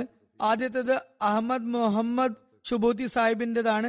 അദ്ദേഹം മുഹമ്മദ് ഷുബൂത്തി സാഹിബ് ഓഫ് യമന്റെ മകനാണ്. ഏപ്രിൽ 9, 2021 87-ാമത്തെ വയസ്സിൽ ഇദ്ദേഹം ഈജിപ്തിൽ വെച്ച് വഫാത്തായി. ഇന്നാ ലില്ലാഹി വ ഇന്നാ ഇലൈഹി റാജിഊൻ. അഹമ്മദ് മുഹമ്മദ് ഷുബൂത്തി സാഹിബ് യമനിലെ പട്ടണമായ ഏദനിലാണ് ജനിച്ചത്. ഗുലാം അഹമ്മദ് സാബ് മുബല്ലിഗ് ഏദനിൽ പോയപ്പോഴാണ് അദ്ദേഹം 14-ാമത്തെ വയസ്സിൽ ബയ്യത്ത് ചെയ്തത്. യമനിലെ ജമാഅത്തിൽ പിന്നീട് അദ്ദേഹത്തിന് പല വകുപ്പുകളിലും ഭാരവാഹിയായി സേവനമനുഷ്ഠിക്കാനുള്ള തൗഫീക്ക് ലഭിച്ചുകൊണ്ടിരുന്നു. ഒരു സുദീർഘകാലമായി യമനിലെ ജമാഅത്ത് സദറായി സേവനമനുഷ്ഠിച്ചു വരികയായിരുന്നു. അങ്ങനെയാണ് വഫാത്തായത്. ജീവിതാന്ത്യം വരെ അത് തുടർന്നു. അദ്ദേഹം വിവാഹം കഴിച്ചത് ഡോക്ടർ മുഹമ്മദ് അഹമ്മദ് അദ്നി സാഹിബിന്റെ മകൾ വസീമ മുഹമ്മദ് സാഹിബിയെയാണ്. ഹസ്രത്ത് മസീമദ് അൽ ഇസ്ലാമിന്റെ സഹാബി ഹസ്രത്ത് ഹാജി മുഹമ്മദ് ദീൻ സാഹിബ് ദഹ്ലവിയുടെയും സഹാബി ഹസ്രത്ത് ഹസീന ബീബി സാഹിബ റളിയല്ലാഹു അൻഹുമയുടെയും പേരമകളായിരുന്നു അവർ. ഷുബൂത്തി സാഹിബിന്റെ നിക്കാഹ് റബുവിൽ വെച്ചായിരുന്നു നടന്നത്. എന്നാൽ അദ്ദേഹം നിക്കാഹിൽ പങ്കെടുത്തിരുന്നില്ല, ഹാജരായിരുന്നില്ല. എന്തായാലും പിന്നീട് അദ്ദേഹത്തിന് മർക്കസുമായും നല്ല ബന്ധമുണ്ടായി. ഷുബൂത്തി സാഹിബിന് റബുവിൽ പോകാനും തൗഫീക്ക് ലഭിച്ചു. ഹദ്രത്ത് മുസ്ലിം മൗദ് റളിയല്ലാഹു അൻഹുമായി കൂടിക്കാഴ്ചയ്ക്കുള്ള സൗഭാഗ്യവും സിദ്ധിച്ചു. പല മുതിർന്ന അഭിമന്യരായ അഹമ്മദികളെയും കാണാൻ സാധിച്ചു. അതുപോലെ സഹാബാക്കളെയും കണ്ടു. ഷുബൂത്തി സാഹിബ് ബ്രിട്ടനിലെ പല യൂണിവേഴ്സിറ്റികളിലും വെച്ച് നഴ്സിംഗിലും ഹെൽത്ത് മാനേജ്മെന്റിലും ഉന്നത വിദ്യാഭ്യാസം കരസ്ഥമാക്കി. ലിവർപൂൾ യൂണിവേഴ്സിറ്റിയിൽ നിന്നും ഹെൽത്ത് അഡ്മിനിസ്ട്രേഷനിൽ മാസ്റ്റേഴ്സ് എടുത്തു. യമൻ സെൻട്രൽ ഹെൽത്ത് ഇൻസ്റ്റിറ്റ്യൂട്ടിലെ ഡീനായി. അങ്ങനെ ആരോഗ്യമേഖലയിൽ ഏകദേശം 29 വർഷക്കാലം പല സ്ഥാനങ്ങളും അദ്ദേഹം അലങ്കരിച്ചു. മിഡിൽ ഈസ്റ്റിലെ പല രാഷ്ട്രങ്ങളിലും അതുപോലെ പല രാജ്യങ്ങളിലും ഇന്റർനാഷണൽ ഹെൽത്ത് ഇൻസ്റ്റിറ്റ്യൂഷനുകളിൽ താൽക്കാലിക അഡ്വൈസറായും സേവനമനുഷ്ഠിക്കാനുള്ള തൗഫീഖ് അദ്ദേഹത്തിന് ലഭിച്ചു. കുറച്ചു കാലം രോഗിയായി തുടർന്ന ശേഷം കുറച്ചു മാസമായി ഈജിപ്തിലേക്ക് കൊണ്ടുപോയതായിരുന്നു. UK കൊണ്ടുവരാനായിരുന്നു ശ്രമം. എന്നാൽ രോഗം മൂർച്ഛിച്ചതിനാൽ കുറച്ചുനാൾ ആശുപത്രി വാസത്തിനു ശേഷം അവസാനം ഏപ്രിൽ 9 തന്റെ യഥാർത്ഥ സ്രഷ്ടാവിന്റെ സമക്ഷം അദ്ദേഹം ഹാജരായി. മർഹൂം മൂസി ആയിരുന്നു. സന്തപ്ത കുടുംബത്തിൽ ഭാര്യയെ കൂടാതെ ഒരു മകൻ മുഹമ്മദ് ഷുബോത്തി അമേരിക്കയിൽ ഡോക്ടറാണ്. 3 പെൺകുട്ടികളുണ്ട്. ഒരുപാട് പേരമക്കൾ മകനിൽ നിന്നും പെൺമക്കളിൽ നിന്നും ഉണ്ട്. മൂത്ത മകൾ യമനിലാണ്, ഒരു മകൾ ജർമ്മനിയിലാണ്. മർവ ഷുബൂത്തി സാഹിബ ഇവിടെ UK-യിലാണ്. MTയിൽ അൽ അറബിയയിൽ സേവനത്തിനുള്ള തൗഫീഖ് അവർ നേടിക്കൊണ്ടിരിക്കുന്നു. അദ്ദേഹത്തിന്റെ മകൾ മർവ ഷുബൂത്തി സാഹിബ പറയുന്നു, സ്വർഗം മാതാക്കളുടെ കാൽ കീഴിലാണ് ഉള്ളതെന്നത് വാസ്തവം തന്നെ. എന്നാൽ എനിക്ക് മാതൃവാത്സല്യത്തിന് സമാനമായ വാത്സല്യം എന്റെ പിതാവിൽ നിന്നും ലഭിച്ചിട്ടുണ്ട്. അല്ലെങ്കിൽ ഇങ്ങനെയും പറയാം, എനിക്ക് മാതാവിന്റെയും പിതാവിന്റെയും സ്നേഹത്തിൽ യാതൊരു വ്യത്യാസവും അനുഭവപ്പെട്ടിട്ടില്ല. പറയുന്ന എന്റെ പിതാവ് മുത്തക്കിയും സുഹൃതവാനും ഉന്നത ധാർമ്മിക ഗുണങ്ങളുള്ളവനും അത്യന്തം വിനയാന്വിതനും എളിമയുള്ളവനുമായിരുന്നു. ക്ഷമ, സത്യസന്ധത, വിശ്വസനീയത എന്നിവയുടെ ആൾരൂപമായിരുന്നു. സാധുപാലകനും എല്ലാ മനുഷ്യരോടും എന്നല്ല മനുഷ്യകുലത്തോടാകമാനം സ്നേഹാധിക്യമുള്ളവനുമായിരുന്നു. ഇതേ കാര്യങ്ങൾ ഒരുപാട് പേർ എഴുതിയിട്ടുണ്ട്. ജമാഅത്തിന് പുറത്തുള്ളവരും അതായത് ഇദ്ദേഹത്തെ പരിചയമുള്ള മറ്റുള്ളവരും ഇതുതന്നെ എഴുതിയിട്ടുണ്ട്. തന്റെ ജോലികളെ വളരെ സൂക്ഷ്മ ദൃഷ്ട്യാ അദ്ദേഹം പൂർത്തിയാക്കുമായിരുന്നു. സമയനിഷ്ഠയും വാഗ്ദാന പാലനവും നടത്തുന്ന വ്യക്തിയുമായിരുന്നു. മിക്കപ്പോഴും ആരാധനകളിലും നഫലുകളിലും വ്യാപൃതനായിരുന്നു. പല നമസ്കാരങ്ങൾ വളരെ കൃത്യതയോടെ നിർവഹിച്ചിരുന്നു. പറയുന്നത് 2002 ഇദ്ദേഹത്തിന് ബൈത്തുള്ള സന്ദർശിച്ച് ഹജ്ജ് ചെയ്യാനുള്ള സൗഭാഗ്യമുണ്ടായി. മാതാപിതാക്കൾ രണ്ടുപേരും പോയിരുന്നു. യമൻ ജമാഅത്തിന്റെ ആക്ടിംഗ് സദർ ഖാലിദ് അൽ ബസുരി സാഹിബ് പറയുന്നു, മർഹൂം പ്രായാധിക്യത്തിലായിട്ട് കൂടി വളരെയധികം മറ്റുള്ളവർക്ക് മേൽ സ്വാധീനം ചെലുത്തിയിരുന്നു. പ്രഭാവശാലിയായിരുന്നു. സുമനസ്കനും സുസ്മേരവദനുമായിരുന്നു. എപ്പോഴും ചിരിച്ചുകൊണ്ടിരുന്നു. ദാനശീലനും അതിഥി സൽക്കാര പ്രിയനുമായിരുന്നു. എല്ലാ അഹമ്മദികളോടും ഒരു കാരുണ്യവാനായ പിതാവിനു തുല്യം പെരുമാറിയിരുന്നു. ജമാഅത്തിന് ആവശ്യങ്ങൾ നേരിടുമ്പോൾ സ്വന്തമായി പോക്കറ്റിൽ നിന്നും പണം ചെലവഴിക്കുമായിരുന്നു. ജമാഅത്തിന് ഉപയോഗിക്കാനുള്ള വസ്തുക്കൾ, ഉദാഹരണം പ്രിന്റർ, ഫാക്സ് മെഷീൻ തുടങ്ങിയവ സ്വയം വാങ്ങിയിരുന്നു. ദരിദ്രനും നിസ്സഹായരുമായവരോട് വളരെ ദയാമനസ്കനും കാരുണ്യവാനുമായിരുന്നു. എല്ലാ സാധുക്കളായ അഹമ്മദികൾക്കും വേണ്ടി തുറന്ന മനസ്സോടെ ചെലവഴിക്കുമായിരുന്നു. അഹമ്മദികളായ അനാഥരെയും വിധവകളെയും പരിപാലിക്കുമായിരുന്നു. യുദ്ധം കാരണം കഷ്ടത്തിലായ ഒരു അഗതി കുടുംബത്തിന്റെ വീട്ടുവാടക മുഴുവൻ സ്വയം നൽകിയിരുന്നു. പ്രായാധിക്യമുണ്ടായിരുന്നിട്ടു കൂടി 2018 ഇദ്ദേഹം ഏദനിൽ നിന്നും സനായിലേക്ക് 20 മണിക്കൂർ ദീർഘമായ ബുദ്ധിമുട്ടേറിയ യാത്ര ചെയ്യുകയുണ്ടായി. സൗദി ആക്രമണ ഫലമായി വഴി വളരെ അപകടം പിടിച്ചതായിരുന്നു. പലയിടത്തും ചെക്കിങ്ങും നടന്നിരുന്നു. വാർദ്ധക്യം നിമിത്തം അദ്ദേഹത്തിന് നടക്കാനും പ്രയാസമായിരുന്നു. അദ്ദേഹം ഈ യാത്ര സനാ ജമാഅത്തിനോടൊപ്പം ഈദ് നമസ്കരിക്കാനും ദരിദ്ര കുടുംബങ്ങൾക്ക് ഈദ് നൽകാനും അവരുടെ സന്തോഷത്തിൽ പങ്കുചേരാനും വേണ്ടി മാത്രമായിരുന്നു ചെയ്തിരുന്നത്. ജമാഅത്ത് അംഗങ്ങളെല്ലാം അദ്ദേഹത്തിന്റെ വരവിൽ അതീവ സന്തുഷ്ടരായി. അടുത്തത് ഖുറേഷി സക്കാവുല്ല സാഹിബിന്റെ അനുസ്മരണമാണ്. ജൽസസാലന ഓഫീസിലെ അക്കൗണ്ടന്റ് ആയിരുന്നു. ഇദ്ദേഹം ഏപ്രിൽ 9 87-ാമത്തെ വയസ്സിൽ വഫാത്തായി. ഇന്നാലില്ലാഹി വഇന്നാ റാജിഊൻ. ഖുറേഷി സാഹിബിന്റെ കുടുംബത്തിൽ അഹമ്മദിയത്ത് അദ്ദേഹത്തിന്റെ മാതാമഹനും അദ്ദേഹത്തിന്റെ ഭാര്യയുടെ പിതാവുമായ ഹജറത്ത് ഖുർഷീദ് അലി സാഹിബ് റളിയല്ലാഹു അൻഹു മുഖേനയായിരുന്നു വന്നത്. ഹജറത്ത് ഖുർഷീദ് അലി സാഹിബിന് 16-ാമത്തെ വയസ്സിൽ ഹജറത്ത് മസീമോദ് അലൈഹി ഇസ്ലാം സിയാൽകോട്ടിൽ വന്നപ്പോഴാണ് ബയ്യത്തിനുള്ള സൗഭാഗ്യം സിദ്ധിച്ചത്. ഖുറേഷി സാഹിബിന്റെ ഭാര്യ മുമ്പേ തന്നെ മരണപ്പെട്ടിരുന്നു. 5 പെൺമക്കളും ഒരു മകനുമാണുള്ളത്. മകൻ ഖുറാൻ ഹാഫിളാണ്. ഇവിടെ UK-യിലാണ് താമസിക്കുന്നത്. ഒരു മകൾ റബോയിലെ PS ഓഫീസിലെ ജീവനക്കാരന്റെ ഭാര്യയാണ്. 2ാമത്തെ മകളും മാഞ്ചസ്റ്ററിലാണ്, ഇവിടെയാണ്. ഒരു മകൾ മരണപ്പെട്ടതാണ്. 1954 അദ്ദേഹം റിലീവിംഗ് ക്ലാർക്ക് എന്ന നിലയിലാണ് ജമാഅത്തിന്റെ സേവനത്തിന് ആരംഭം കുറിച്ചത്. ഹദ്രത്ത് സാഹിബ് സാദ മിർസ ബഷീർ അഹമ്മദ് സാഹിബ് സദർ നിഗ്രാൻ ബോർഡിന്റെ കീഴിലാണ് അദ്ദേഹം ജോലി തുടങ്ങിയത്. സദർ അഞ്ജുമൻ അഹമ്മദിയ റബുവയിൽ 58 വർഷത്തിലധികം കാലം അദ്ദേഹം സേവനമനുഷ്ഠിച്ചു.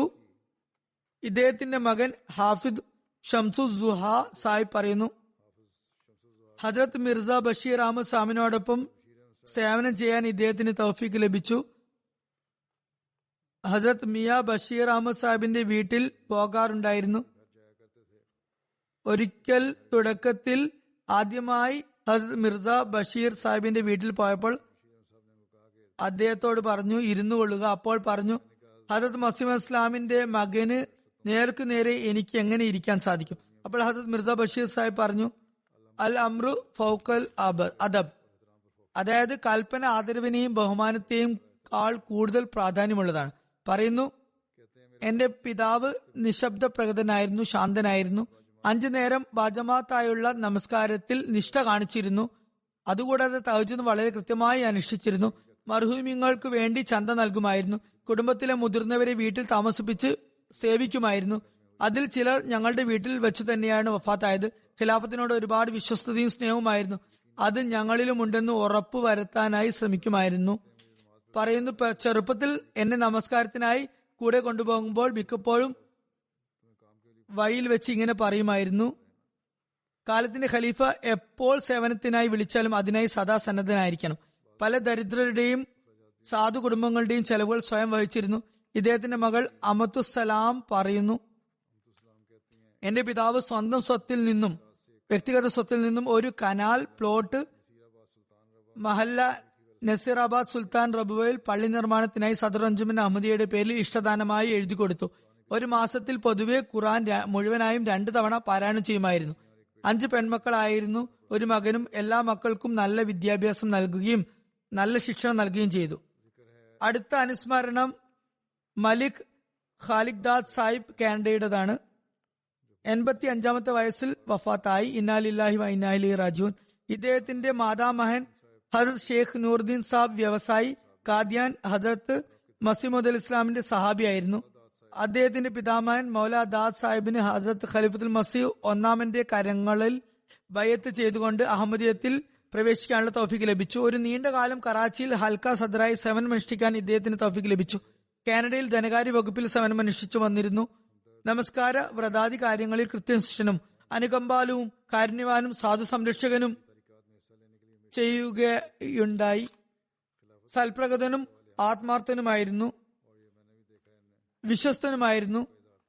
ചന്ത നൽകുന്നതിലും ധനത്യാഗങ്ങളിലും പങ്കുചേരുന്നതിൽ എപ്പോഴും മുൻപന്തിയിലായിരുന്നു. ഖിലാഫത്തിനോട് വിശ്വസ്തയോട് അതുപോലെ അനുരാഗത്തോടെയുള്ള ബന്ധമായിരുന്നു അദ്ദേഹത്തിന്. ഇക്കാര്യം ഞാനും അദ്ദേഹത്തിൽ കണ്ടിട്ടുണ്ട്. ഖിലാഫത്തിനോട് അനിതര സാധാരണമായ ബന്ധമായിരുന്നു പ്രകടിപ്പിച്ചിരുന്നത്. മർഹൂം അള്ളാഹുവിന്റെ അനുഗ്രഹത്താൽ ആദ്യകാല മൂസുകളിൽ ഉൾപ്പെടുന്നു. സംതൃപ്ത കുടുംബത്തിൽ ഭാര്യയെ കൂടാതെ 4 ആൺമക്കളും 3 പെൺകുട്ടികളുമാണുള്ളത്. അദ്ദേഹത്തിന്റെ ഒരു മകൻ കാനഡയിലെ നാഷണൽ ആമിനയിൽ സേവനമനുഷ്ഠിക്കുന്നുണ്ട്. അടുത്തതായി അനുസ്മരിക്കുന്നത് മുഹമ്മദ് സലീം സാബിർ സാഹിബിനെയാണ്. നസാർത്ത് ഉമൂറെ ആമയുടെ ജീവനക്കാരനായിരുന്നു. മാർച്ച് 27-ന് 77-ാമത്തെ വയസ്സിൽ ഇദ്ദേഹം വഫാത്തായി. ഇന്നാലില്ലാഹി വ ഇന്നാ ഇലൈഹി റാജിഊൻ. സലീം സാബിർ സാഹിബിന്റെ കുടുംബത്തിൽ അഹമ്മദിയത്ത് അദ്ദേഹത്തിന്റെ പിതാവ് ഹസരത് മിയ നൂർ മുഹമ്മദ് സാഹിബ് സാബി ഹസരത് മസീമുദ് ഇസ്ലാം മുഖേനയാണ് വന്നത്. അദ്ദേഹത്തിന്റെ പിതാവ് കാദിയാനിലെ സമീപ ഗ്രാമമായ വഞ്ചുവ എന്ന സ്ഥലത്ത് താമസിക്കുന്ന വ്യക്തിയായിരുന്നു. അദ്ദേഹം 1903-ൽ സ്വയം കാദിയാനിൽ പോയി ഹദരത്ത് മസീമുദ് ഇസ്ലാമിന്റെ കരങ്ങളിൽ ബൈഅത്ത് ചെയ്തതായിരുന്നു. 1962 മെയ് 19-ന് സദർ അഞ്ജുമൻ അഹമ്മദിയായിൽ ഇദ്ദേഹം സേവനത്തിനായി നിയമിതനായി. 1968-ൽ ദീവാനിൽ നിന്നും പ്രൈവറ്റ് സെക്രട്ടറി ഓഫീസിലേക്ക് ഇദ്ദേഹത്തിന് ട്രാൻസ്ഫർ ലഭിച്ചു. ഹദരത്ത് ഖലീഫത്തുൽ മസീഹ് സാലിസ് അദ്ദേഹത്തെ തന്റെ ഓഫീസിന് വേണ്ടി തെരഞ്ഞെടുത്തു. പിന്നീട് 1987 മുതൽ 2006 വരെ ഉമൂറെ ആമയിൽ ഓഡിറ്ററായി സേവനമനുഷ്ഠിച്ചു. അദ്ദേഹത്തിന്റെ സേവനകാലവും ഏകദേശം 59 വർഷമാണ്. മർഹൂം മൂസി ആയിരുന്നു. അദ്ദേഹത്തിന്റെ സഹോദരപുത്രനും മരുമകനും ആയ വ്യക്തി പറയുന്നു, ഇദ്ദേഹം തഹജ്ജുദ് ശീലമുള്ള വ്യക്തിയായിരുന്നു. നമസ്കാരങ്ങളിൽ പൊതുവെയും തഹജ്ജുദിൽ പ്രത്യേകമായ നിലയിലും അദ്ദേഹം വളരെ വേദനാ നിർഭരമായി പ്രാർത്ഥിക്കുമായിരുന്നു. എത്രത്തോളം എന്നാൽ കൂടെ ഉണ്ടാകുന്നവരുടെ ഹൃദയവും അലിഞ്ഞു പോകുമായിരുന്നു. അത് കേട്ട് നവതലമുറക്ക് കാലത്തിന്റെ ഖലീഫയെ അനുസരിക്കുന്നതിനെ കുറിച്ച് പതിവായി ഗുണദേശിക്കുന്ന വ്യക്തിയായിരുന്നു. ഓഫീസ് സമയം കൂടാതെയും ഓഫീസ് കാര്യത്തിനായി സമയം നൽകുന്ന വ്യക്തിയായിരുന്നു. ജമാഅത്തിലെ ആരുടെ സങ്കടത്തെയും സ്വന്തം വ്യഥയായി കണക്കാക്കുന്ന വ്യക്തിയായിരുന്നു. ജനങ്ങളുടെ പ്രശ്നങ്ങളെ കാലത്തിന്റെ ഖലീഫയുടെയും ജമാഅത്ത് വ്യവസ്ഥയുടെയും അനുസരണത്തെ മുന്നിൽ വെച്ചുകൊണ്ട് പരിഹരിക്കുന്ന വ്യക്തിയായിരുന്നു. സദാസമയവും നബിക്കുമേൽ സലാത്ത് ചൊല്ലുന്ന വ്യക്തിയും നിശബ്ദം സാധുക്കളെ സഹായിക്കുന്നയാളും നിരവധി ഗുണഗണങ്ങൾക്ക് ഉടമസ്ഥനുമായിരുന്നു. അടുത്ത അനുസ്മരണം നെയ്മ ലത്തീഫ് സാഹിബയുടേതാണ്. സാഹിബ് സാദ മഹദി ലത്തീഫ് സാഹിബ് അമേരിക്കയുടെ ഭാര്യയാണ്. ഇവർ മാർച്ച് 10 വഫാത്തായി. ഇന്നാലില്ലാഹി വ ഇന്നാ ഇലൈഹി റാജിഊൻ. ഇവരുടെ ഭർത്താവ് സാഹിബ് സാദ മഹദി ലത്തീഫ് സാഹിബ് ഹസ്രത്ത് സാഹിബ് സാദ അബ്ദുൽ ലത്തീഫ് സാഹിബ് ഷഹീദിന്റെ പൗത്രനായിരുന്നു. മർഹൂമ 1969 പിഷാവർ യൂണിവേഴ്സിറ്റിയിൽ നിന്നും ബോട്ടണിയിൽ ബിരുദാനന്തര ബിരുദം നേടി. പിന്നീട് റിസർച്ച് ഇൻസ്റ്റിറ്റ്യൂട്ട് പിഷാവറിന്റെ ബോട്ടണി ഡിപ്പാർട്ട്മെന്റിൽ നിന്നും ഗവേഷണവും ആരംഭിച്ചു. 1972 വരെ അത് തുടർന്നു. 1970 ഹജരത്ത് ഖലീഫത്തുൽ മസീഹ് സാലിസിന്റെ ആഹ്വാന പ്രകാരം നുസ്രത് ജഹാൻ സ്കീം പ്രകാരം വഖഫ് ചെയ്തു. അവരുടെ ഇളയ സഹോദരൻ സയ്യിദ് മലിക് സാഹിബും അവരോടൊപ്പം നൈജീരിയയിൽ പോകുകയുണ്ടായി. 1975 വരെ അവിടെ താമസിച്ചു. ആ കാലയളവിൽ അവർ വുമൺ അറബിക് ടീച്ചേഴ്സ് കോളേജ് വുസ്കോയിലെ പ്രിൻസിപ്പളായും സേവനമനുഷ്ഠിച്ചു. അവിടെ നിന്ന് 1975 അമേരിക്കയിലേക്ക് പോയി. അവിടെ അവർ ബോട്ടണി ഡിപ്പാർട്ട്മെന്റ് യൂണിവേഴ്സിറ്റി ഓഫ് നെബ്രാസ്കയിൽ ഇൻസ്ട്രക്ടറായും സേവനമനുഷ്ഠിച്ചു. അവിടെ നിന്നും പിന്നീട് മേരിലാൻഡിലേക്ക് പോയി. മേരിലാൻഡിൽ തുടർച്ചയായി ലജ്നയിൽ സേവനമനുഷ്ഠിക്കാൻ അവർക്ക് അവസരം ലഭിച്ചു. അമേരിക്കൻ നായബ് സദർ ലജ്ന എന്ന നിലയിലും സേവനമനുഷ്ഠിക്കാൻ അവർക്ക് സാധിച്ചു. വാഷിംഗ്ടൺ ലജ്നയുടെ സദറായും സേവനമനുഷ്ഠിച്ചു. വളരെ കഠിനാധ്വാനിയായിരുന്നു. മറ്റുള്ളവരുടെ ദുഃഖത്തിൽ വേദനയോടെ പങ്കെടുക്കുന്ന സ്ത്രീയായിരുന്നു. മർഹൂമ മൂസിയായിരുന്നു. സന്തപ്ത കുടുംബത്തിൽ ഭർത്താവിനെ കൂടാതെ 4 സഹോദരന്മാരും 2 സഹോദരിമാരുമുണ്ട്. മക്കളുണ്ടായിരുന്നില്ല. അവരുടെ ഒരു സഹോദരൻ അമേരിക്കയിലെ നായിബ് അമീറാണ്. ഒരാൾ അമേരിക്കയിൽ ദാറുൽ ഖലായിൽ സേവന നിരതനാണ്. അടുത്ത അനുസ്മരണം Safiya Begum Sahiba, wife of Sharif Sahib of കാനഡയുടേതാണ്. അവർ 80-ാമത്തെ വയസ്സിൽ മാർച്ച് 11 വഫാത്തായി. ഇന്നാലില്ലാഹി വ ഇന്നാ ഇലൈഹി റാജിഊൻ. അവർ മൗലവി ചിറാഗ്ദീൻ സാഹിബ് മുൻ മുറബി സിൽസില പിഷാവറിന്റെ മൂത്ത മകളായിരുന്നു. വാക്ക് എൻഡിൽ ഒരു നീണ്ടകാലം ലജ്ന സദറായി സേവിക്കാനുള്ള തൗഫീക്ക് ലഭിച്ചു. 1993 ഒരു അപകടത്തിൽ ഇവരുടെ ഭർത്താവ് മരണപ്പെട്ടു. ഭർത്താവിന്റെ നിര്യാണ ശേഷം മക്കളെ നല്ല നിലയിൽ ഇവർ വളർത്തി. നമസ്കാര വ്രതാദികളിൽ കൃത്യനിഷ്ഠയും തഹജ്ജുദ് ശീലമുള്ള സ്ത്രീയും ക്ഷമാശീലയും കൃതജ്ഞതാ മനോഭാവിയുമായിരുന്നു. എല്ലാവരോടും വളരെ നിലയിൽ സവർത്തിച്ചിരുന്നു. വളരെ സോഷ്യലായിരുന്നു. സൽപ്രകൃതിയും സാധാപശീലയുമായ സ്ത്രീയായിരുന്നു. 3-1 ഭാഗം വസിയത്ത് ചെയ്തിട്ടുണ്ട്. സന്തപ്ത കുടുംബത്തിൽ 4 പെൺമക്കളും 1 മകനുമുണ്ട്. അവരുടെ എല്ലാ മക്കളും ഏതെങ്കിലുമൊക്കെ നിലയിൽ ജമാഅത്തിന് സേവിക്കാനുള്ള തൗഫീക്ക്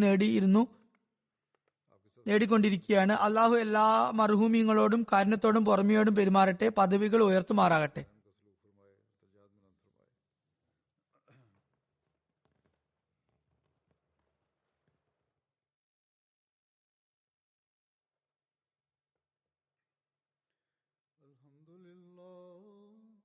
الحمد لله نحمده ونستعينه ونستغفره ونؤمن به ونتوكل عليه ونعوذ بالله من شرور أنفسنا ومن سيئات أعمالنا من يهده الله فلا مضل له ومن يضلل فلا هادي له ونشهد أن لا إله إلا الله ونشهد أن محمدا عبده ورسوله عباد الله رحمكم الله إن الله يأمر بالعدل والإحسان وإيتاء ذي القربى وينهى عن الفحشاء والمنكر والبغي يعظكم لعلكم تذكرون اذكروا الله يذكركم وادعوه يستجب لكم ولذكر الله أكبر.